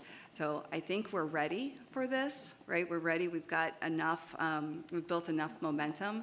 But I think it is going to be something very different because we're pretty clear. We're expecting every teacher to use this. Now, of course, they're going to be responsive to their students in front of them, and they'll make adaptations. But we are expecting every teacher to be using that, and that's perhaps is going to feel different for people as well. So this is maybe a paradigm shift in Fairfax a little bit around literacy, that we're expecting a lot more consistency and to use these materials, and we are. I think a lot of people are excited to have these and to really not be creating everything, or I shouldn't say creating, because we've always provided materials. I want to be clear about that. But teachers had to make a lot more, they had to architect it together from the pieces. And now, hopefully, some of that will be done for them, and they can spend more time assessing the students and matching and instructing. So I guess what I'm saying is some teachers are excited, some teachers are leery and hesitant. I've already told our teachers that come to the superintendent teachers, I'm a little scared to come next fall as we're rolling this out, because implementations are hard, right? This is going to be a change, and it's a lot to learn. And these systems, there's a lot of pieces. There's a lot of things, and they're doing it with kids in front of them. So we need to give teachers a lot of space and grace and support. And I know they can be successful, but we all have to know it's going to take a little time. I hope that's helpful. That is helpful, and I know you will be there every step of the way with them, and I think as a board, we need to be prepared for the You might fact hear that some stuff. You might hear some stuff come fall that people are like, what did these people do, right? And rightfully so, people need to be able to vent and stuff, but we will support them. I just will say that. We will support them. Well, if anyone knows change is hard, it's this board. So I'll just end by saying that I do want to thank prior board for their foresight, Dr. Reed for their foresight, and pushing ahead, even as Dr. Moon mentioned, before the state took action. So thank you all. Thank you, Mr. McElveen. Ms. Marin. I'm going to save the bulk of my enthusiastic support for the motion a little bit later, but because I do think this is a night to celebrate. About half of the students in our schools are going to have this transformative work, and I think it's a night to celebrate it. And there will be questions and time for that, but one question I have is, Ms. Klemenko, you mentioned that it's been a few decades since we've had a basal. What is the expected lifespan of this investment, and when should we plan to do so? I get the idea that 20 years is too long. What would be a goal for us so we could not be late to update this in the future? So what I will say is that the contract is 7 years, and that's the typical cycle of a basal. We are on a cycle. Like once we're done with language arts, in a minute we're going to have to start math and social studies, right? We go constantly on a cycle of refreshing our basal resources. So the contract is 7 years. I do think that hopefully we will continue to see the product will continue to evolve. I mean, what we saw from July to January for this product, the thing they did that was the most helpful, I think, is they removed a lot of things. What we've seen in the last couple of, what we've seen in a lot of the products is they were so infused with balanced literacy, and then the science of reading came, they just piled on. So teachers are not only getting the new stuff, but all the old stuff was still there. And what a confusing and mess for teachers, right? So things are still sort of evolving and settling, and the vendors are usually, are providing us updated materials. So I think it will continue to evolve with us over the 7 years, but short answer is 7 years. Thank you, Ms. Marin. I'm going to take a turn, just a little more context here, and I appreciate everybody's comments about the past board. And I also appreciate that the presentation focused on the now, because we've been over some of the things that we've done over the years. But just to put a finer point on it, correct me if I'm wrong. Instructional Services began working with community members to talk about this a few years ago, and then the board took action to move us in this direction. Y'all began training people, looking at materials, developing materials. There was probably going to be a move towards developing our own materials for this transition, right? And then the state took action, and then we had to wait for their materials, or else we would have perhaps been caught down the road with materials that they didn't approve of. And so now we're finally here, which is a big deal, particularly since we're already partway into this path of educating our students using this method, and we are beginning to see promising signs of the return on that investment in the performance of our students with literacy. Yep. Going to speak to that? No, thank you. I think we are well positioned because of the time we have put in and the training we have done, the small moves that we've been able to make, I think have made a difference. And there is nothing that breeds success like success, yes. Right? So we have schools that have data that, teachers are clamoring to do more because they're seeing kids' data move. And there's nothing that is more exciting to a teacher than seeing a student go from not knowing to knowing, right? From not reading to reading. And so the data is showing, and it's not, and I know somebody said, well, I haven't seen it in the SOL data yet. Well, because that doesn't start till 3rd grade. So a lot of the data that we see, that impact of Lexia, we're seeing it more in our iReady results and other types of assessment. But yes, we are starting to see it, and we think that this basal and trying to really ensure that we have that fidelity of practices across our schools, we'll start to see the greater groundswell. Well, I just appreciate all the work that you and others have done to make this happen. I have an amazing team. Yeah, absolutely. And if they're watching, we're here, I'm sure guys. they are. They're watching with popcorn on Channel 99. Exactly. So we appreciate them as well. Yeah. Thank you very much. Thank you. All right. Continuing on, I call on Ms. Marin for a motion.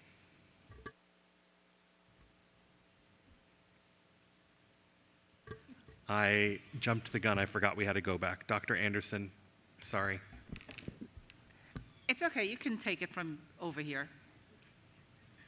I'll just wait for you to get there.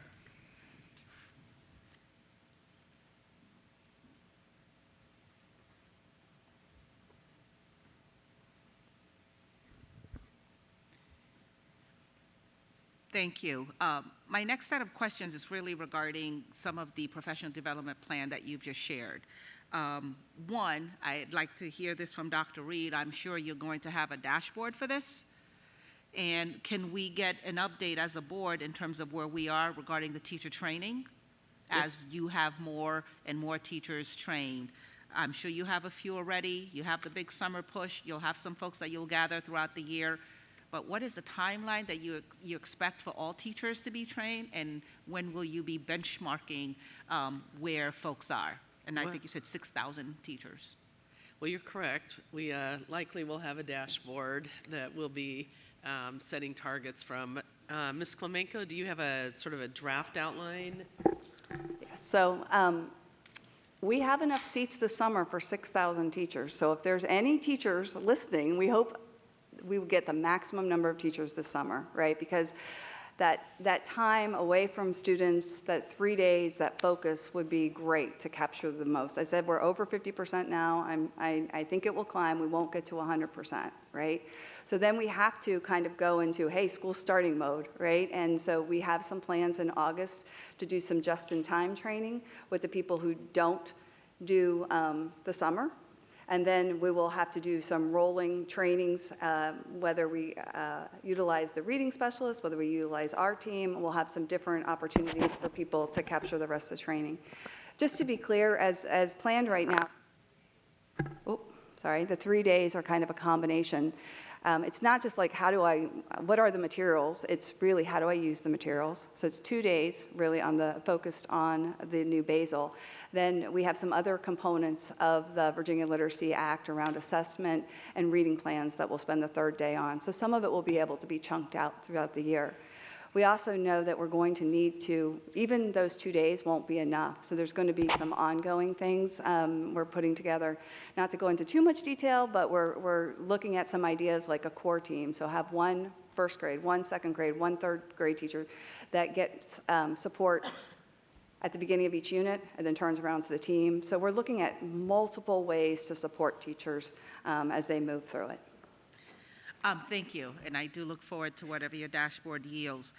Speaking of training, we do know that in a lot of our schools, we have a high number of teacher residents, we have a high number of long-term subs and vacancies. How do we capture that group that tends to be pretty, it fluctuates throughout the year? Are we even going to have a plan for that group of teacher residents and long-term subs? So we actually do have a plan to address, in particular, provisional and teacher residents. I'm going to ask Ms. Neal to talk a little bit about the thinking around centrally deployed instructional coaches for the fall. Thank you, Dr. Reed. At this time, we're going to be sharing some updates with schools that we have centrally funded instructional coaches who are currently deployed to schools who have needs, and we're going to be piloting starting next year an effort to recast their role to focus in on our novice teachers, our new teachers in years 0 to 3, to focus specifically at some of the things you're talking about, Dr. Anderson. So these instructional coaches will provide some sort of, I wouldn't think it's going to be as robust as the 3-day, but some sort of orientation to these materials? They will be in classrooms with our new teachers, coaching them on a regular basis, modeling the types of teaching and learning, and taking those things that are coming out of our instructional services department and our special services department to make sure our new teachers can implement those strategies. Sure, but I guess I'm asking for those long-term subs and teacher residents who are going to be embedded in the classrooms for some period of time. What will be their professional development with the materials compared to what our teachers are getting, this broad and expansive 3-day experience or chunk throughout the year? I want to be sure that we're not losing that group, because I have schools where there's a lot of teachers who are long-term subs or who are teacher residents, et cetera. And they're in front of our neediest kids. Yeah. So I want to make sure we're connecting those dots. So Dr. Anderson, one of the things I think that's a best practice is to make sure we also provide training for our substitutes, because anytime we put a new curriculum in place, we know that particularly those folks who are regularly in our classrooms really need to understand the rhythm and how to utilize those materials. So I would expect that Ms. Klemenko and Ms. Neal already are thinking about how to make sure we have opportunities for our substitutes to also be part of this training.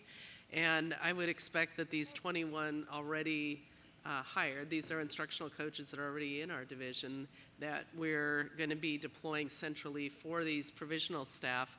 I would expect they would also be in this 3-day training so they are well aware of the instructional strategies and how to best utilize these resources.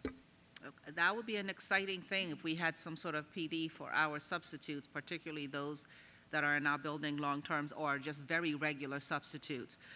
Thank you for that. One of the things that you started to talk about, Ms. Klemenko, is the impact to the work of the teachers. I think I see this as an opportunity to take something off the plate, because I see that every single teacher group is reinventing that same wheel. And we have the disparity in the product, in the production of what they create, because you have experienced teams and you have new teams and you have teams with a lot of long-term subs. So I think this has the opportunity to be the great equalizer if all of those things regarding the training is true.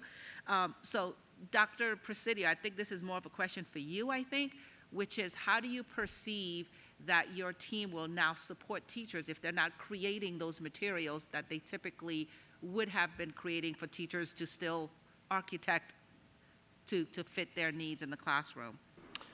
Well, actually, I think their role will still be pretty similar, because the curriculum development work is a pretty small piece, actually, of the work that the resource teachers do. Most of the work that they do is through training and coaching and working with individual teachers and teams in schools. The curriculum development work typically happens in the summer, and that's a pretty small portion of what that work is. So those folks will be able to have more time and more capacity to do that coaching and support work. Now, of course, during the summer, they're going to be doing a lot of professional development work with our teachers, because, again, as Ms. Klemenko mentioned, there's going to need to be a lot of professional development opportunities for teachers, because not everybody's going to be able to access those training opportunities at the same time.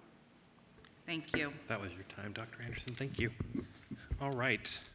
Moving on, I call on Ms. Marin for the motion. I move that the school board approves the purchase of Benchmark Advance 2022 as the basal instructional resource for elementary language arts. Thank you. Is there a second? Second. Ms. Lady. Ms. Marin, would you like to speak to your motion? You know I do. So I'm ecstatic to vote to adopt this basal instructional resource that will be used next year in the fall.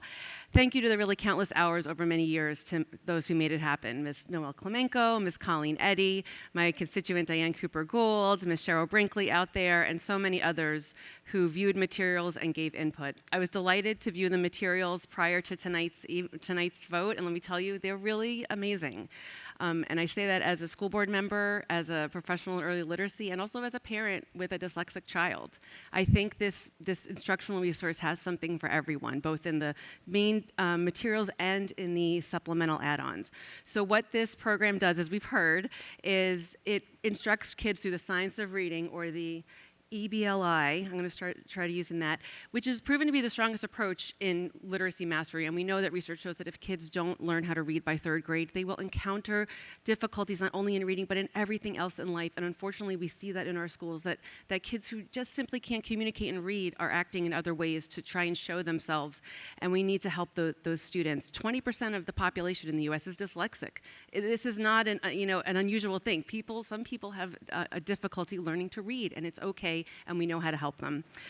What I also love is that this aligns literacy instruction across the school division for teaching strategies and for thematic content. So all of this content already aligns with the Virginia Standards of Learning. And while education is an art and science, as we heard, teachers sometimes they do want something that's a little bit more of that, directed, hey, here's what you can use, and they will embellish it and make it their own because they're amazing educators. This also is designed to build knowledge, vocabulary, and their perspectives via thematic units. I have loved the idea of thematic units since I first started working in this work in 2002 and saw amazing preschool work happening with kids from under-resourced communities who, when you give them thematic content, they come alive, they get it, and it's real to them. So there's units, and the great thing is that the units happen across all the grade levels. So for instance, if you have your history, culture, and geography unit in kindergarten, you're also studying that in 6th grade. So if you have students in your family that are those ages, you could talk about the same kinds of things and make those connections. So I love that it also has an element to include our families, and I do want to be sure that our family liaisons are included in that training and able to communicate to families where they can find it, because that's how we really help the families to engage their learners. It meets the requirements of the Virginia Literacy Act. I am remiss in thanking 2 delegates who helped brought that act to fruition. Our own Fairfax delegate, Delegate Carrie Coyner, it's Carrie and Carrie. Delegate Carrie Delaney of Fairfax and Delegate Carrie Coyner from outside Fairfax, who did an incredible job working bipartisanly to get this passed. And this is such a success for the state. It's a success story for what happens when the state supports public education. And I only hope that the governor who signed this into law can continue to look at what the state can do to be a leader when it comes to supporting our public education.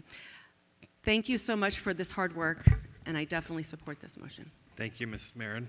Ms. Lady, would you like to speak to your second? Yes, I mirror this enthusiasm.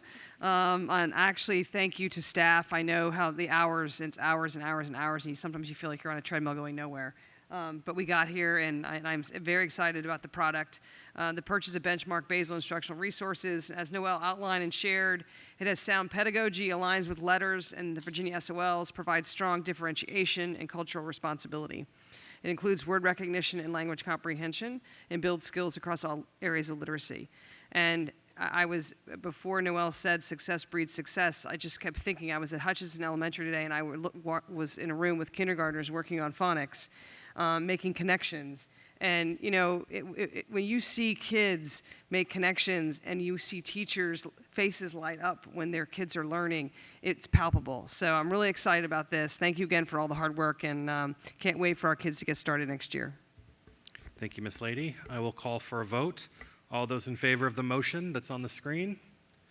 Ms. Sizemore-Heiser, Mr. McDaniel, Mr. McElveen, Ms. Lady, Ms. St. John Cunning, Ms. Marin, Dr. Anderson, Ms. Dixit, Mr. Moon, and myself. Will the clerk read the vote? That's 11-0. The motion passes. Thank you very much. All right, moving on to agenda item 4.03, action item, amending the school board's proclamation process. I call on Ms. Anderson for a motion. I move that the school board approve the changes to the strategic governance manual as detailed on board docs regarding the school board's proclamation process. Is there a second? Second. Mr. McDaniel. Ms. Anderson, would you like to speak to your motion? Quickly. I'm not going to spend a lot of time talking about why we are proposing to not speak to proclamations during our meeting. However, I did want to just say a few things. All of us would love to speak to every proclamation that's brought forward. We all have things that we believe strongly and want to share. Many of our meetings go late into the night, which is a significant ask of our staff and community members, and we are cognizant of this. This move is not to quiet any voices that would want to support the amazing people and causes that we highlight as part of our proclamation process. It simply moves the discussion about proclamations to the board matters section of our meetings when time allows, or moves comments to our newsletters. Thank you, Ms. Anderson. Mr. McDaniel? Also, briefly, I agree with what was just said. And this tweak, this change was part of a topic of discussion that we had during our retreat, and I think it was generally supported by members of the board. And what I did with the Disability Awareness Month proclamation, I didn't make a comment, and I didn't make a comment because the wording of the proclamation is the comment. So that's another reason why I support this change. And to Ms. Anderson's point, if we want to elaborate further, we can do that during our board matter time. So happy to second. Thank you, Mr. McDaniel. Dr. Anderson? Thank you. This is a place where the Andersons differ because I will not be supporting this this change.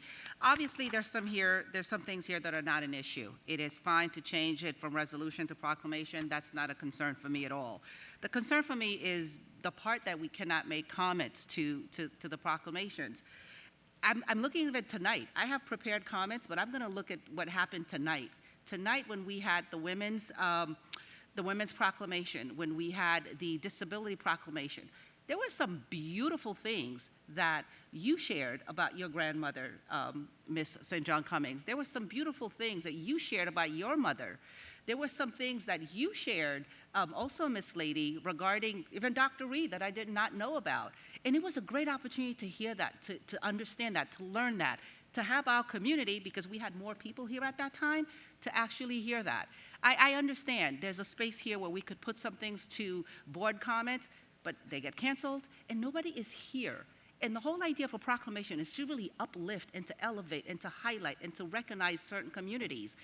And yes, we don't all have to speak to every proclamation. I certainly do not. But there's some proclamations which will really burn and hurt my heart to know that I can't speak to it while the people are here to be recognized. I'm thinking back to the one that I shared with Michelle Leet, where she was sitting here. I'm sorry, she was not sitting here, but her family was sitting here.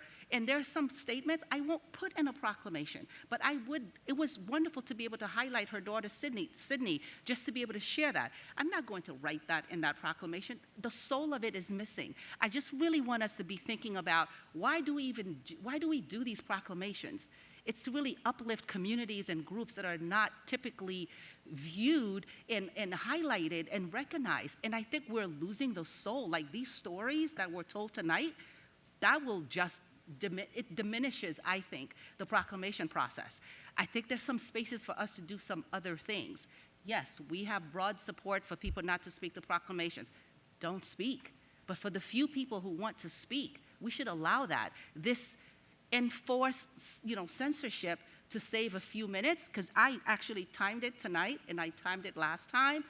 It was not, I think, it was not enough time, I think, to warrant this. And when we have a situation where we're doing this and we're losing the opportunity to really highlight and recognize people who don't get that recognition on a regular basis, I think the juice is not worth the squeeze on this one at all. And going back to what we'll be doing in June, the Laura Ashley Award that we provide to our student, we don't get to speak to that. It just doesn't seem to be worth it for me. So this part for me does not really make sense. And even going back to one more point I want to make, now I'm going to go back to my thing here. Our proclamations, we typically vote on them before we get here. But what happens to the dissenting voice? What if somebody does not agree? Then they have no space to speak before they vote, which we always have space to speak before we vote. This one doesn't work, folks. I hope we can rethink it. Thank you, Dr. Anderson. Seeing no others, I will call for the vote. All those in favor of the motion on the screen? Ms. Sizemore-Heiser, Mr. McDaniel, Ms. Lady, Ms. St. John Cunning, Ms. Marin, Ms. Anderson, Ms. Dixit, and myself. All those opposed? Mr. McElveen, Dr. Anderson, Mr. Moon. Will the clerk read the vote? The vote is 8 yeses, 3 noes. The motion carries. Thank you. Agenda item 6.01, Performance Review, Financial Planning, EL5 Monitoring Report. I call on Dr. Reed. Oh, who is right there? Okay.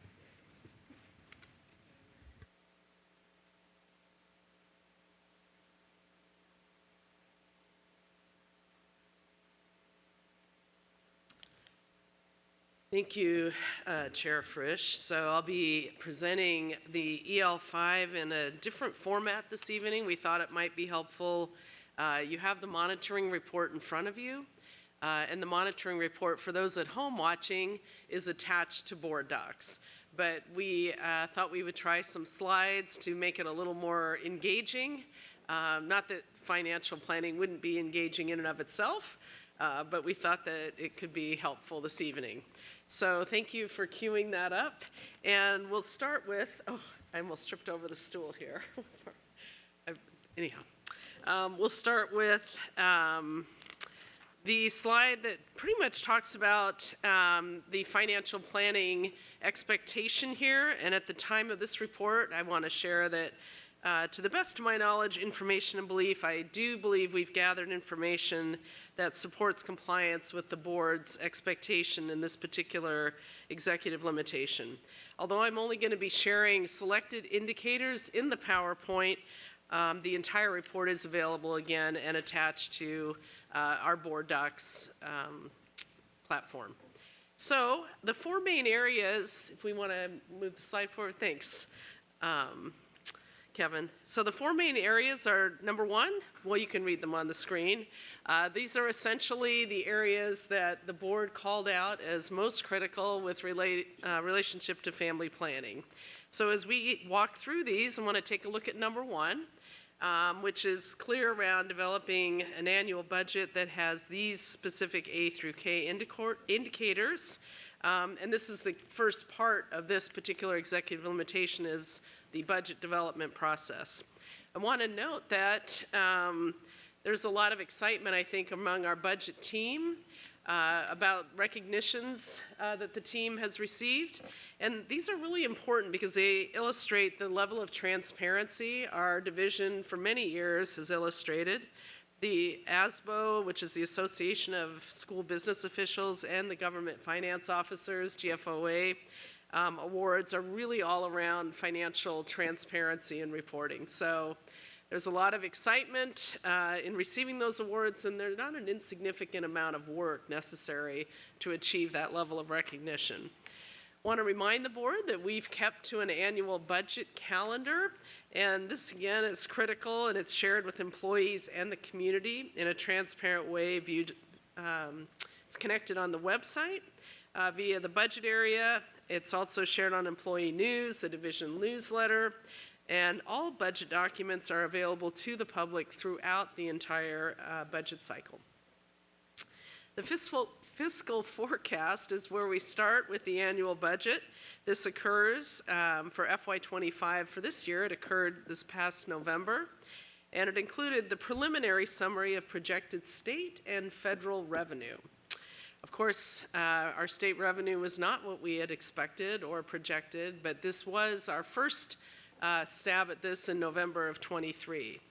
As we then know, the next major step is to prepare the proposed budget.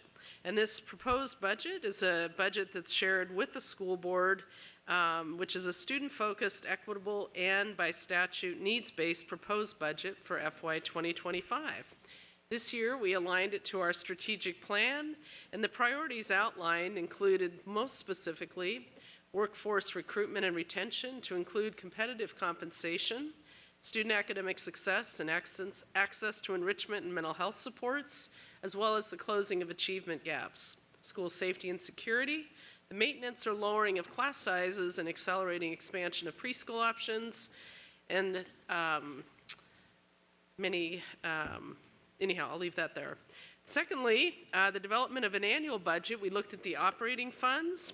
So there is a school operating fund revenue section, which introduces various revenue streams and then provides details for each stream as to the historical fiscal contribution. And we have a school operating fund expenditure section, which provides detailed guidance on how revenue is budgeted and allocated to specific areas of operations, such as salaries, employee benefits, and additional operating expenses. Tried to work a few more charts in this presentation. Next, we looked at how the budget aligned with our strategic plan alignment, in particular, our 4 pillars of our strategic plan. So the percentages are broken out, and we made these transparent to our staff and our community. One of the things that I want to share is that there was a follow-on motion from the board on January 25th that requested recommendations for a comprehensive and cyclical efficiency review. And it's been my recommendation. I sent a note, I think that had to be sent out to you by close of business February 29th.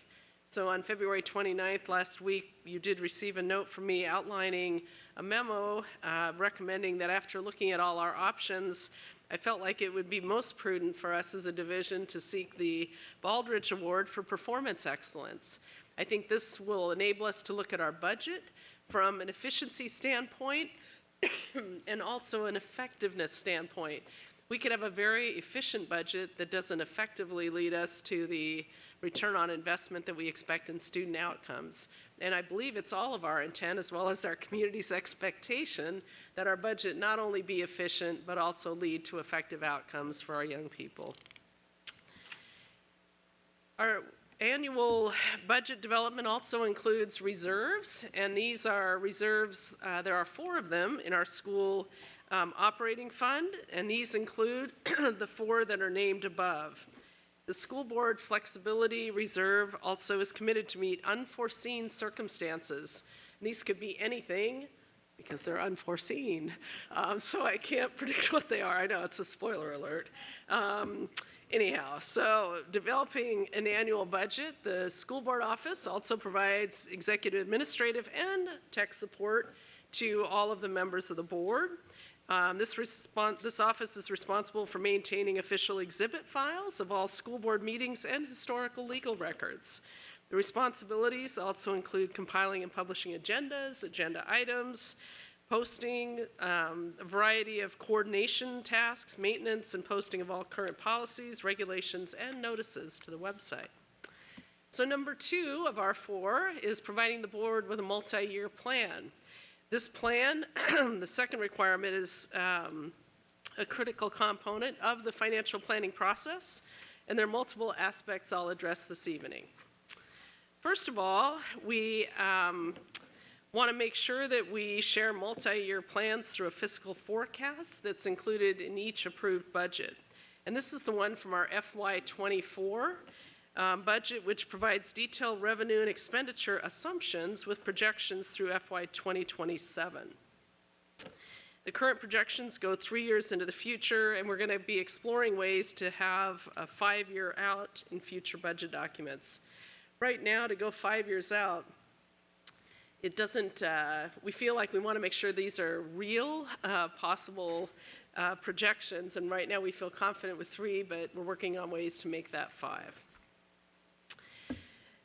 We also consider school department and enrollment needs as part of our multi-year planning efforts, including projected school and departmental staffing needs, as well as state staffing standards. So we're always looking at those, and I want to share that Fairfax County Public Schools have traditionally maintained, I would consider, more effective standards than the state standards. And I think that's probably true across the Commonwealth, that the SOQs don't fully fund what's really necessary to provide the world-class education we expect here. I also want to mention that the percentage of students has really increased in the last 5 years in terms of those students eligible for free or reduced price meals in particular. So let's take a look at student enrollment, because of course this is a big driver in budget planning. And this financial process definitely takes the number of students enrolled into consideration, as well as forecasted changes in enrollment and the needs of those students who are in our enrollment numbers. Here we can see the projected and actual enrollment from 2019 through 2025.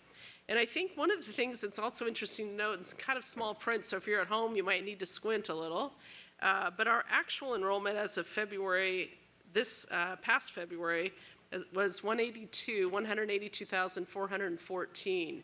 So we are continuing to grow this year, which I think is a great sign for our community.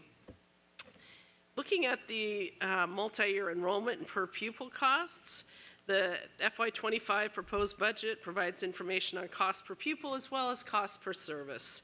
Shown here is the FY24 WABE comparison that compares FCPS to other school divisions when looking at the cost per pupil that we're spending. And as you look at that, there are many divisions spending more per pupil than we are. So it's, again, just a data point that we utilize in our financial planning, and something we've talked about with our Board of Supervisors and our state delegates, our delegation, in terms of budget needs.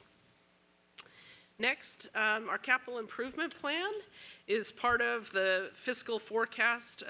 Again, the fiscal forecasts are projected in the CIP to ensure that school construction projects remain well resourced.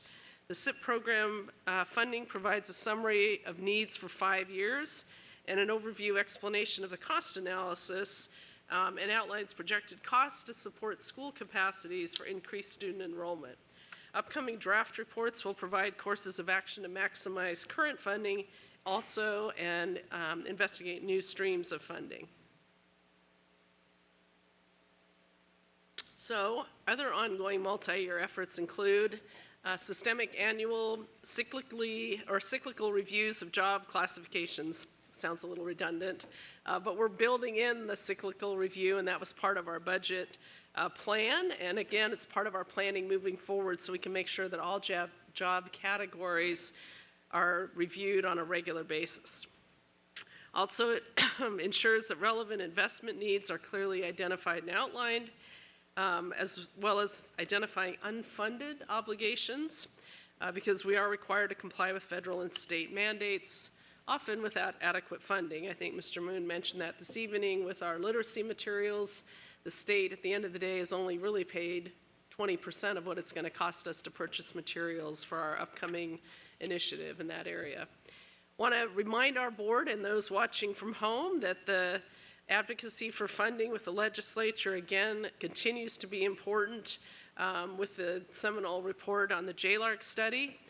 And quite honestly, I just really hope people are thoughtful about looking at this and actually paying attention to it, because at the end of the day, we have world-class expectations, and we absolutely need to fund those.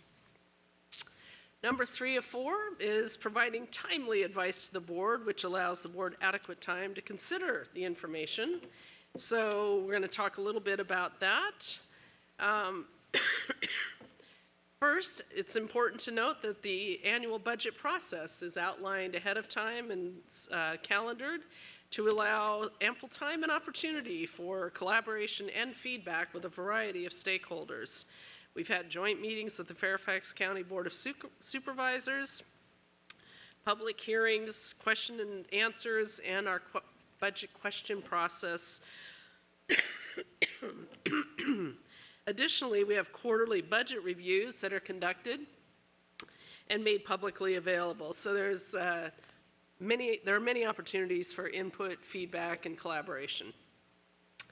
Lastly, number 4 is states that I shall not take or not fail to take all reasonable, prudent, anticipatory, and proactive actions in securing financial resources for the division from relevant funding and revenue sources. And I'd really like this evening to highlight our quarterly budget review process, which consists of a grants development component. And this includes updates on the status of grants within the current fiscal year and the prior fiscal year, when that's applicable. So the summary shows which grants we've submitted, which are pending, have been awarded, or were denied, as well as the name and amount of each at the end of 3rd quarter in FY24. And at this time, Mr. Chairman, this concludes the summary of the monitoring report for executive limitation number 5, financial planning. Thank you. Thank you, Dr. Reed. All right, I call on Dr. Anderson. Thank you very much for this. This was an interesting one, particularly being in the role of budget chair this year, so a lot of this was very familiar. I do want to say, first of all, kudos to the team for those awards that you are typically been awarded every single year, because your budget practices are top of the industry standard. So kudos, because I don't think, Ms. Burden, can you say how many years running those awards have been provided, or your team has won those awards? Yeah, we started applying for the ASBO certification and the GFOA back in 1998, and we have received the ASBO award for the last 26 years running. The GFOA award, we have paused on that during COVID, and we're going to start that back up, but that also started in 1998, so about 22 years of the GFOA, and we'll begin that again for fiscal 25. So it's been a long time, and that's wonderful. I do really want to highlight the areas where I saw just really significant strengths, and I kind of break up my document, as you probably saw from the last one.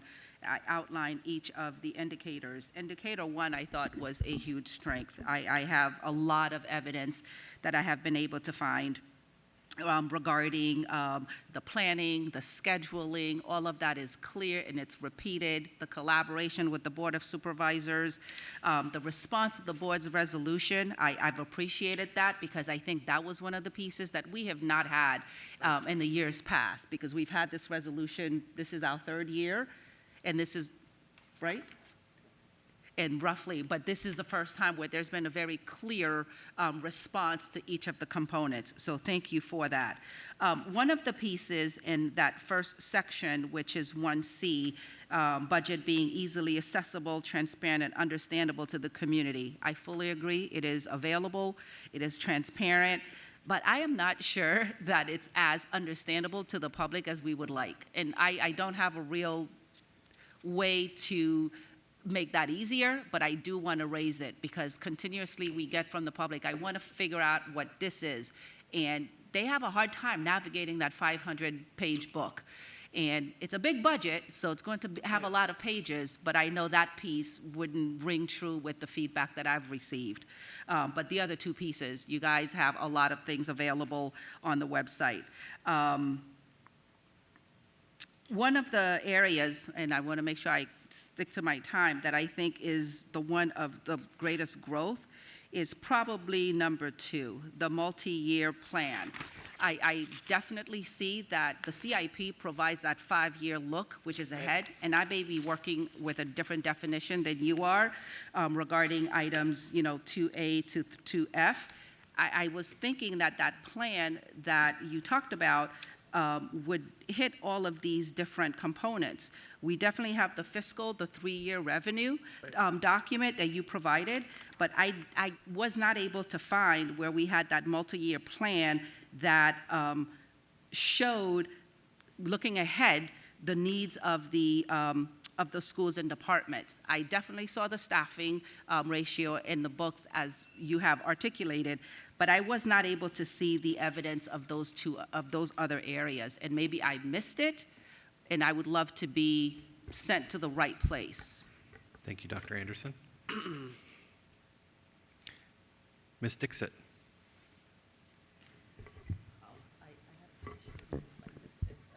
Thank you, Mr. Chair. Dr. Reed. 1 second, Ms. Dixit. I didn't hear a question, but would you like to respond to the statement? Sure. I think you didn't see it because it's not there. What we've done is what we took is the division level data, and we haven't run that for all 200 schools or all the departments yet. And it does say consider the needs of schools and departments. So what we did, I think, is take it at a relatively high level to look at the 3-year out. And I'll ask Ms. Burden for any additional comment on that particular score. No, you're absolutely right. Okay. That it's pretty high level, the entire operating fund, not the level of detail that it's asking for here. I will say that I think as we move forward with this executive limitation and with that feedback, we can mock up a model that we can look at populating for the next cycle. So I appreciate the feedback. Thank you, Dr. Anderson. Ms. Dixit. Thank you, Mr. Chair. Dr. Reed, so one of the points Dr. Anderson just made about the visibility of the data and the budget, not a lot of people are very good with numbers financially and just to understand the document. And when you were presenting that, I was thinking about how a dashboard would be helpful to create it on the FCPS budget website, and then it can link to different things. But overall, some people can see the graphics and understand it more. I am not clearly how it's going to work out, but that's something to explore. I think Fairfax County government uses the dashboard model. I think we saw that in one of their presentation when we were at the joint session. So that's a possibility.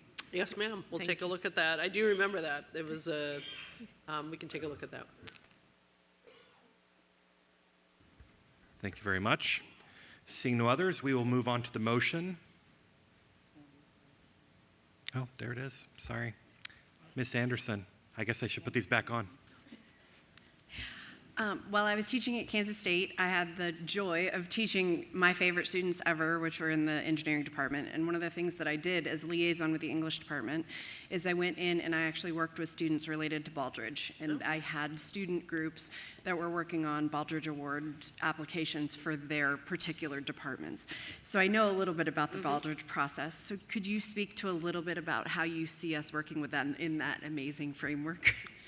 I can. I really feel like it's a much more aspirational way of approaching really what you've asked for, which is a review of efficiencies. I think the follow-on motion was really thoughtful, right? We are responsible for a lot of money, and it's really our community's money. And I always take more seriously money that I'm responsible for in that sense. And those resources really are what are going to support the education of our future, you know, our children, and making sure that we're wise stewards of those funds for our students, staff, families, and community is just a really important responsibility that we can't take lightly. I think the Baldrige Award provides an opportunity for us to look at all aspects of the division. It's very structured.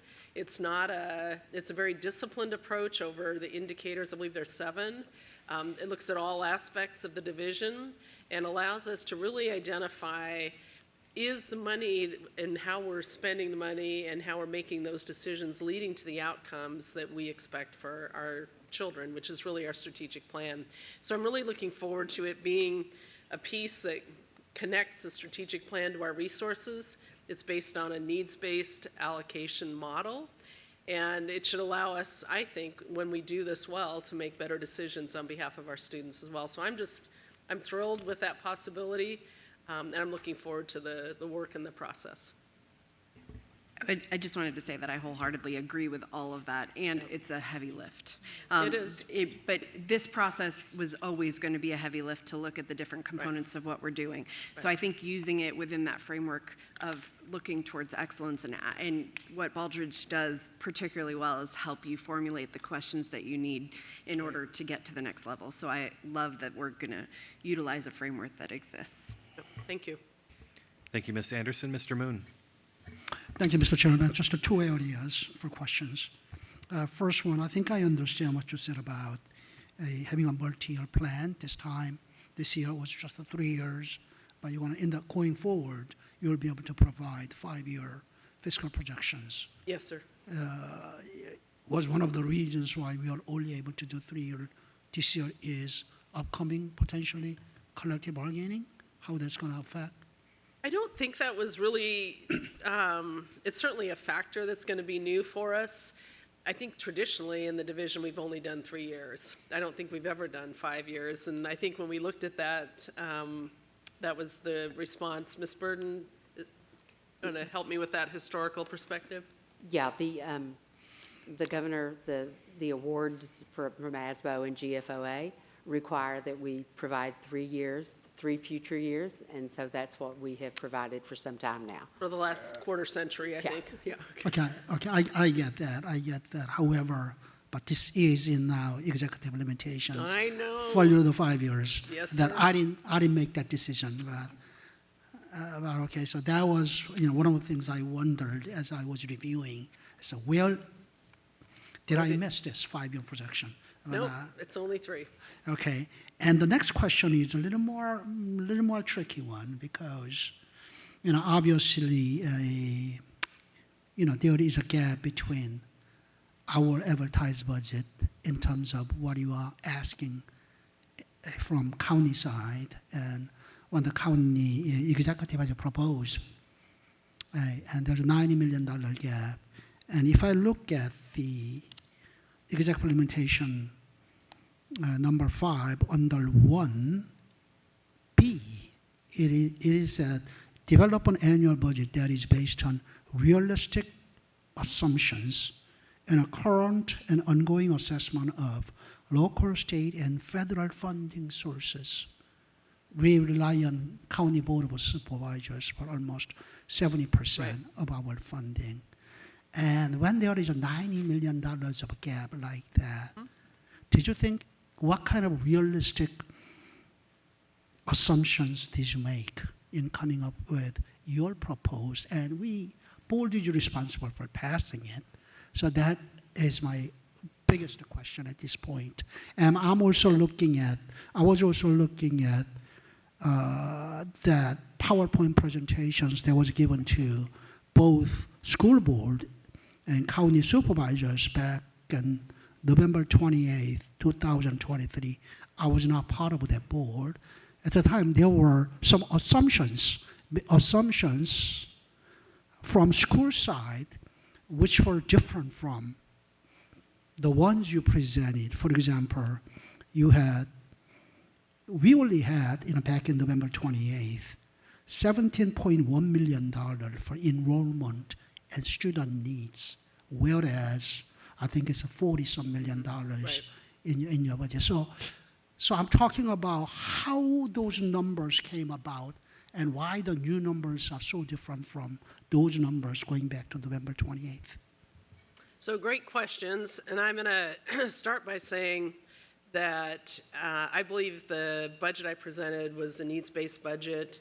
And again, I think that Fairfax County Public Schools, we are a world-class division, and we have to pay our educators in a world-class fashion. There's just not and I don't think our board, nor I, nor probably anyone in the room is going to think that that's not a needs-based budget at this point. I think that's a critical cornerstone, really, of the work we're doing moving forward. I will say that what we did in planning the budget is we sat down and looked at what was the historic percentage that we received from Fairfax County Board of Supervisors in terms of the transfer, the percentage of revenues.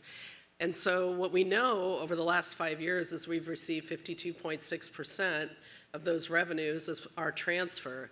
And in fact, over the last 10 to 15 years, that number was larger than 52.6%. In actuality, what's happened, as we've calculated that, is that it's only 51.4% at this time, and had it been the 52.6 that we would have expected in the planning cycle, that would be $63 million more right now in the transfer from the county, which would have taken us above 200 million in the transfer. Then we really projected the state to provide, based on early indications, about, I want to say, Lee, I think I texted this evening, we were hoping for another 40 million-ish from the state. We expected, so the actual transfer request in the planned budget that I presented to the board, the proposed budget, was well within reason in my thinking and planning early on. I will say that the numbers from the fiscal forecast to the proposed budget, I know we took another look at enrollment. If you go back to our enrollment chart, we've tended to level off more during the years, and this year we've actually continued to grow. In February, I believe we were larger than we were in February 2020 even. So the growth has kind of surprised us over the course of this year. But I'll let Ms. Burden maybe make a more specific comment in that specific number that you asked for the shift. So Ms. Burden? As far as the fiscal forecast goes, you would know, but we present that to the school board in early October, and at that point, we don't have enrollment projections for the upcoming year. So the number that we used was just a guess. We continued to have, our special populations, EL kids, FRM kids, and special education kids that grew faster than our general education. But at the time of the fiscal forecast, we don't have any enrollment data because the planning department, when they project enrollment, they use the September 30, but it's as of September 30, but it's not actually due to the state until mid-October because it has to be reconciled and checked and all that. And so at the time we presented to the fiscal forecast to the school board, we don't actually have enrollment projections. In addition to that, it's as Dr. Reed indicated, the State revenue historically had been far greater due to rebenchmarking and some of the items that we saw go way down with the governor's introduced budget. But at that time, of course, we did not have any state revenue information back in October for the upcoming year. So we made an estimate, and it ended up being far less than that, which increased our ask to the county. Okay, Dr. Reed, I appreciate your answers. However, I mean, I still wonder why this joint meeting with the supervisors was November 28th, only a little more than a month and a half before you had your numbers, new numbers. But because county supervisors are looking at this, 17.1 million for enrollment and student needs. Our new number is 46. That's an almost difference of $30 million. That's a huge chunk. So, It is. you know, if you weren't sure about the numbers back in November, we should have told supervisors that those are numbers from nowhere. Well, I don't think they were numbers from nowhere. The calculation of the 17 versus the 30, do you have a better explanation, Lee, on that? Yeah, it's just a timing problem. I mean, this is one of the challenges that we have every year, that oftentimes by the time, you know, we don't want to, of course, get out in front of the school board, so we do the fiscal forecast. We present it to them in October. The fiscal forecast joint meeting with the Board of Supervisors is always the last week of November.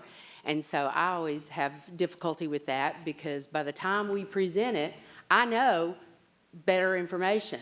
But I can't provide that information because the fiscal forecast that we did back in October is the official one, and that is the one that we're presenting to the Board of Supervisors. So it's always a little bit difficult because we do have better information by November 28th, but we're not going to announce that, and the school board has no idea as to what that new information is. And certainly, we don't want to usurp the superintendent's proposed budget process either.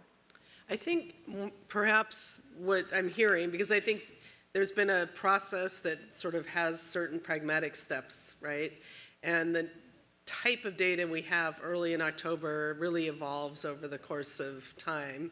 And in this case, I think perhaps this is an opportunity for us to sit down and look at, do we want to look at this differently moving forward? But I think for this year, we followed the process that's traditionally been followed. My time is up, so I'm going to refrain from asking more questions. Okay. Thank you, Mr. Moon. I call on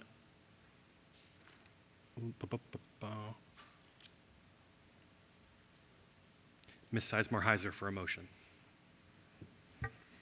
Thank you. I move that the board find that the superintendent has made adequate progress towards compliance with EL5. Is there a second? I second. Thank you, Ms. Marin. Ms. Sizemore-Heiser, would you like to speak to your motion?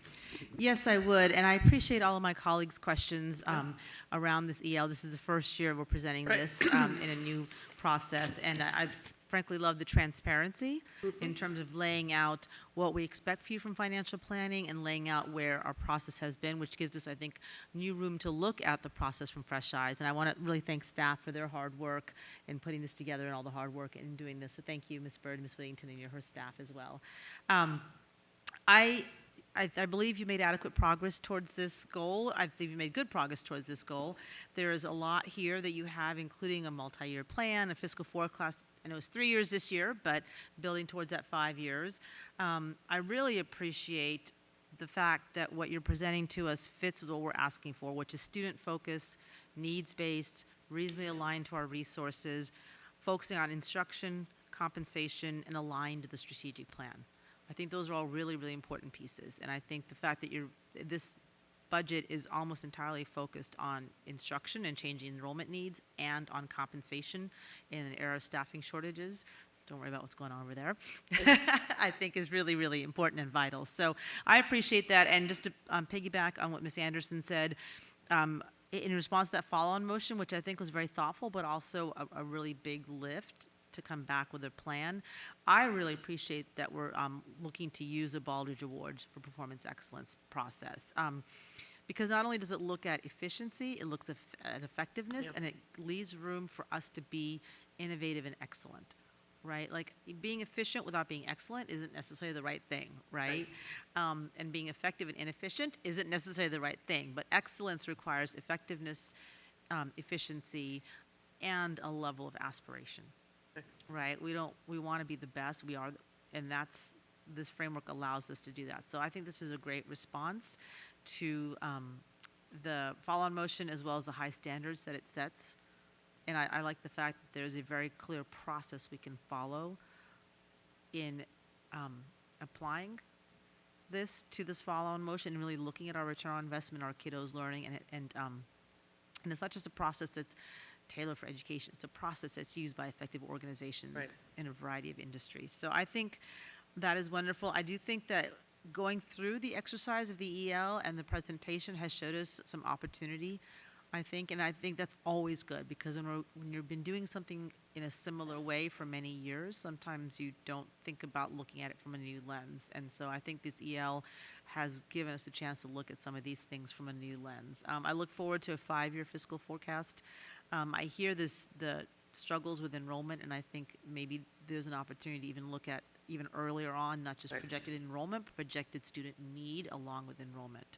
Right, so we have an idea, because I think that's some of the biggest challenges here. It's not just the enrollment, but it's the shifting need of our students. Right. So having said that, I really appreciate this is quite a lengthy and detailed EL, and I appreciate quite the information that you have provided to answer each one of the questions. So thank you very much. Thank you, your staff, and look forward to building on this excellent work. Thank you. Thank you, Ms. Sizemore-Heiser. Ms. Marin, would you like to speak to your second? Just briefly, I'll say that I see evidence of fiscal oversight, frugality where possible, but high impact investments.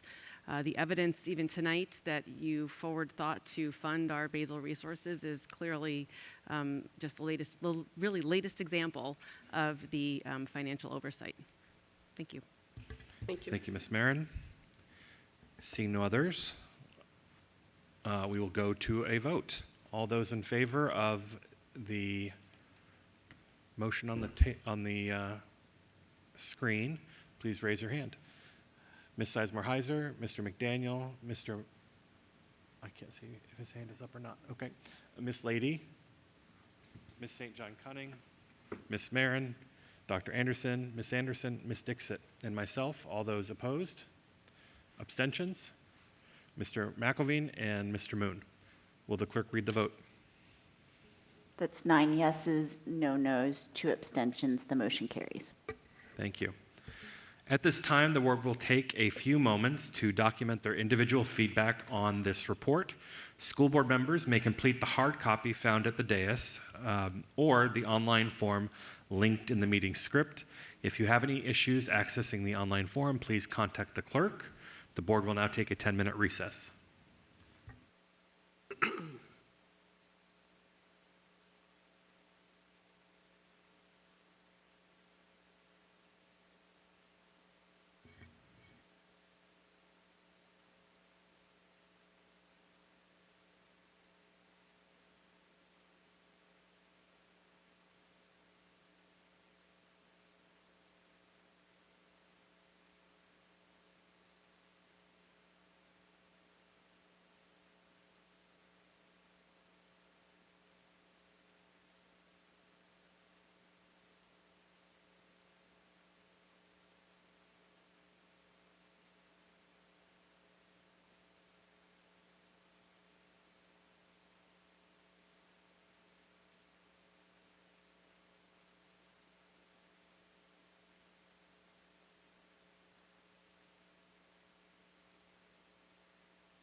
This is not on.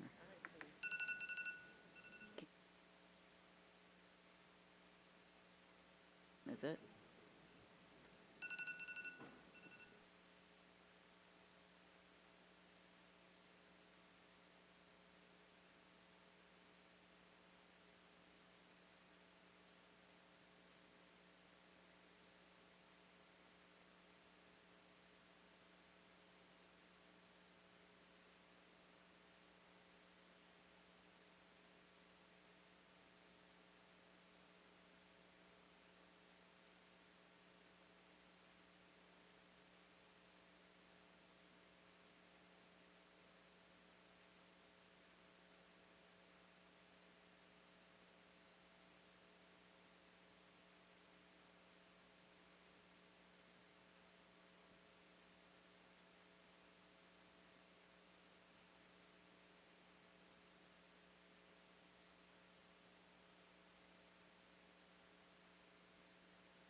Board members, please return to your seats.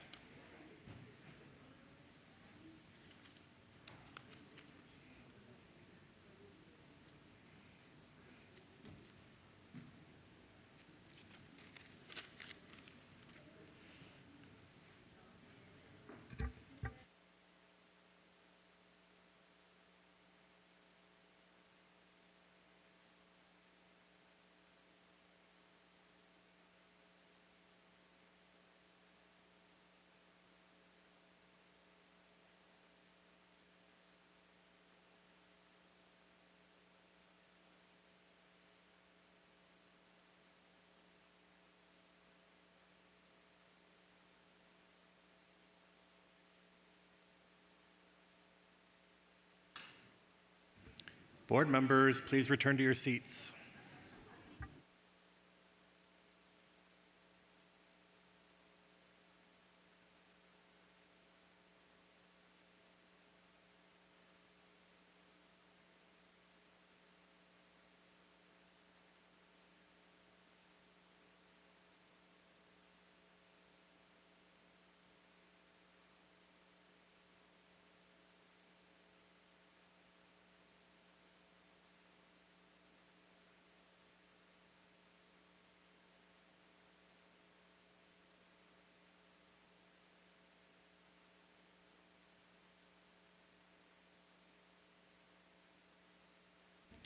Board members, please return to your seats.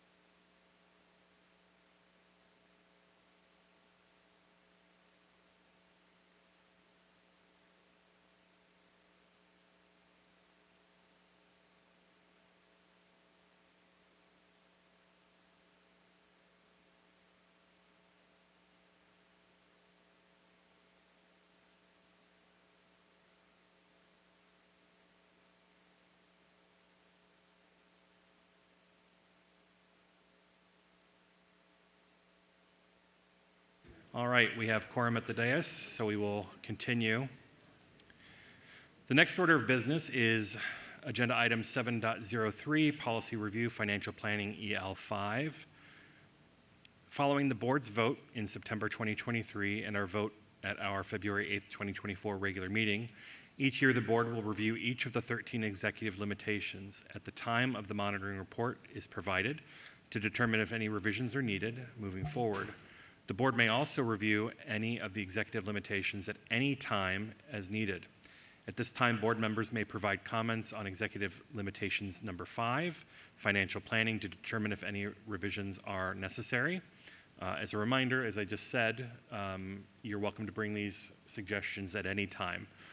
In fact, if you do have suggestions, you can workshop them with your colleagues in advance of meetings like this one so that everybody's prepared to have that conversation.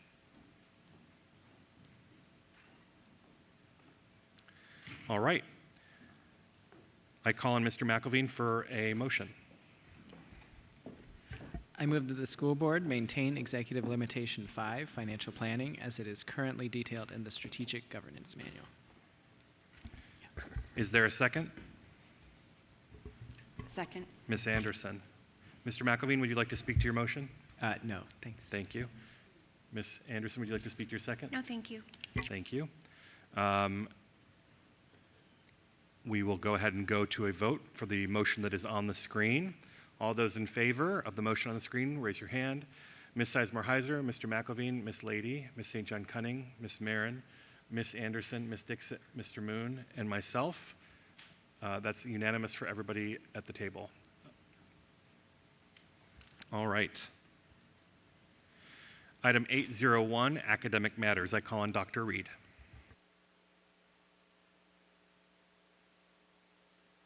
Thank you, Mr. Chair, and it's time for academic matters.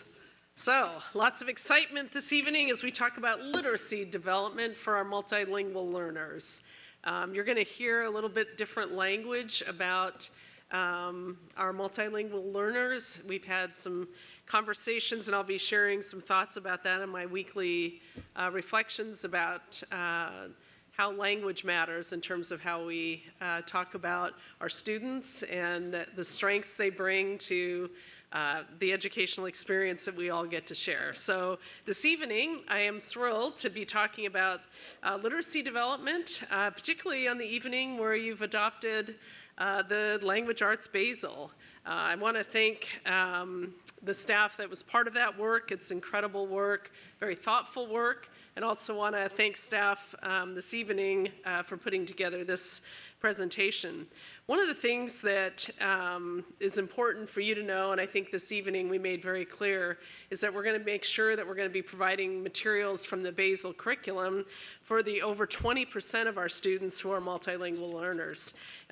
So we're really excited, and we're going to focus on the work we're doing to support our multilingual learners this evening. So as we move to the first slide, and for those of you at home, this is attached to board docs.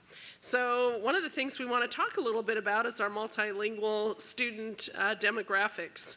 And you can see the demographic data from January of 2024.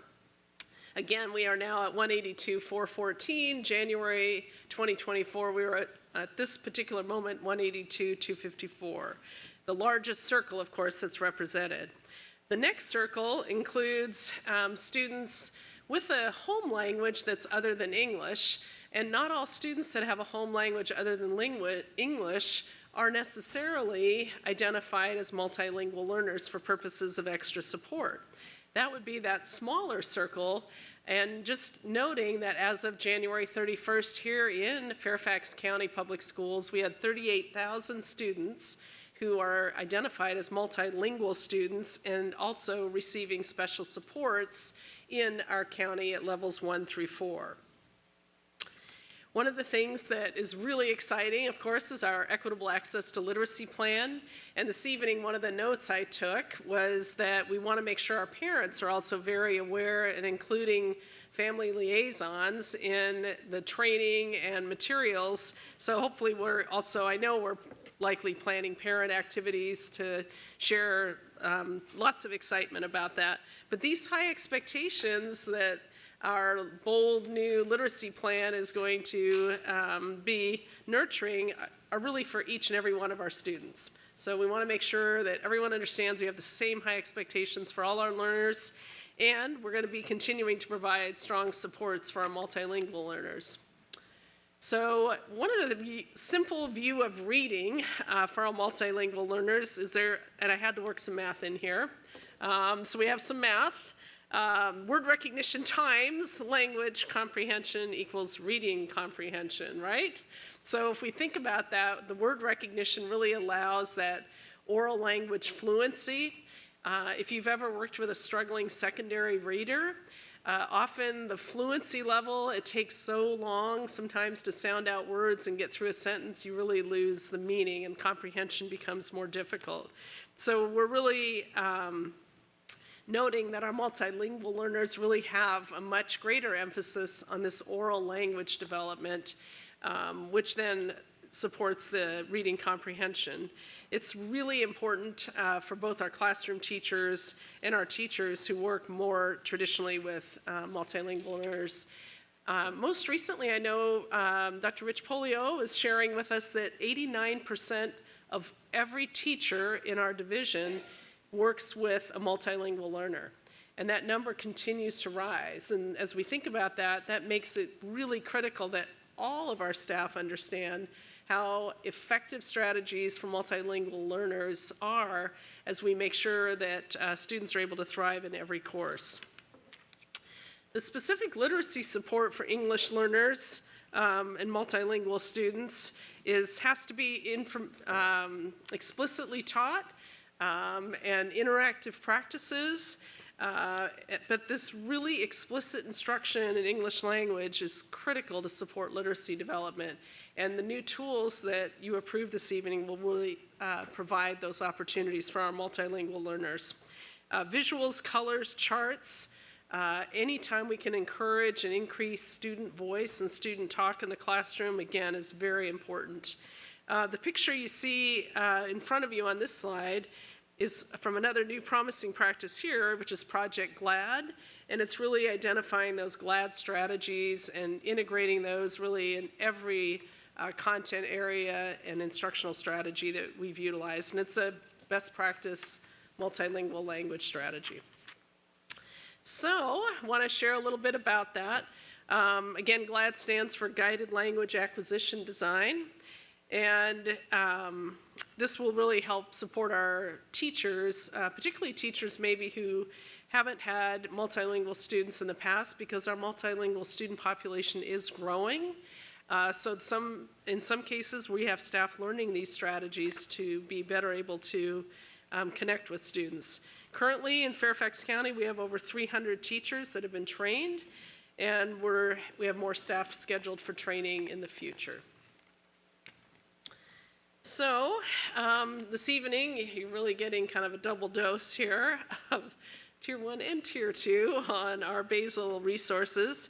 But the core resources are an essential practice for integrating the English language development across the curriculum. And as Ms. Klemenko indicated, we are going to also be purchasing English language development resources so that we have a seamless integration and connection between our multilingual services and our classroom and content learning. It's going to be very important. Finally, I want to end with reminding our community that our multilingual learners are on a journey, and they're simultaneously increasing their proficiency in English while they are also learning new grade level content. And I think about that, you know, having a first language and learning a new language is such a strength. And many of our students speak multiple languages, not just two. And it's just an opportunity, though, to also think about the content knowledge they need to be acquiring at that same time. So one of the things we know is that the more time English learners have practicing English, the better they perform academically. So as our multilingual learners have a better grasp of the English language, they're able to perform better in content areas. So that is academic matters this evening, Mr. Chair. Thank you, Dr. Reed. I call on Dr. Anderson.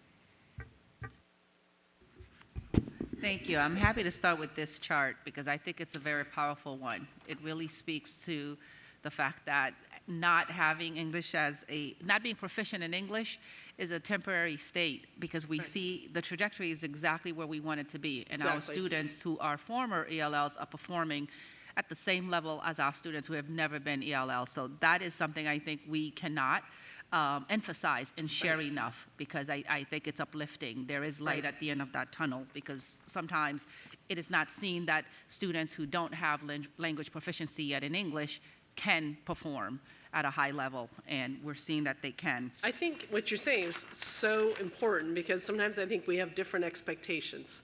And when you look at this chart, we have to remember, we have to maintain the same high expectations for each and every one of our students. The level of support, which goes to some of the budget differential in terms of increasing numbers of students who are multilingual who may need more support.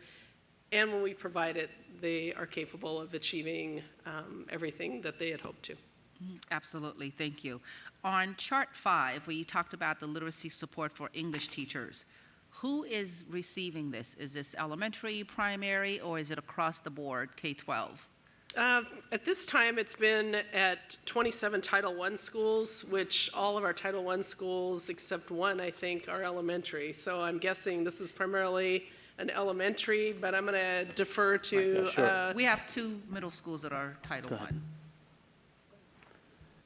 Rich? That's right. So the particular strategy that we showed in the, I believe it's slide 6, about Project GLAD, that is what we're focused on Title I schools. However, the strategies that Dr. Reed shared and that you're noticing on slide 5 are strategies that our office and that we train all teachers in across in K-12.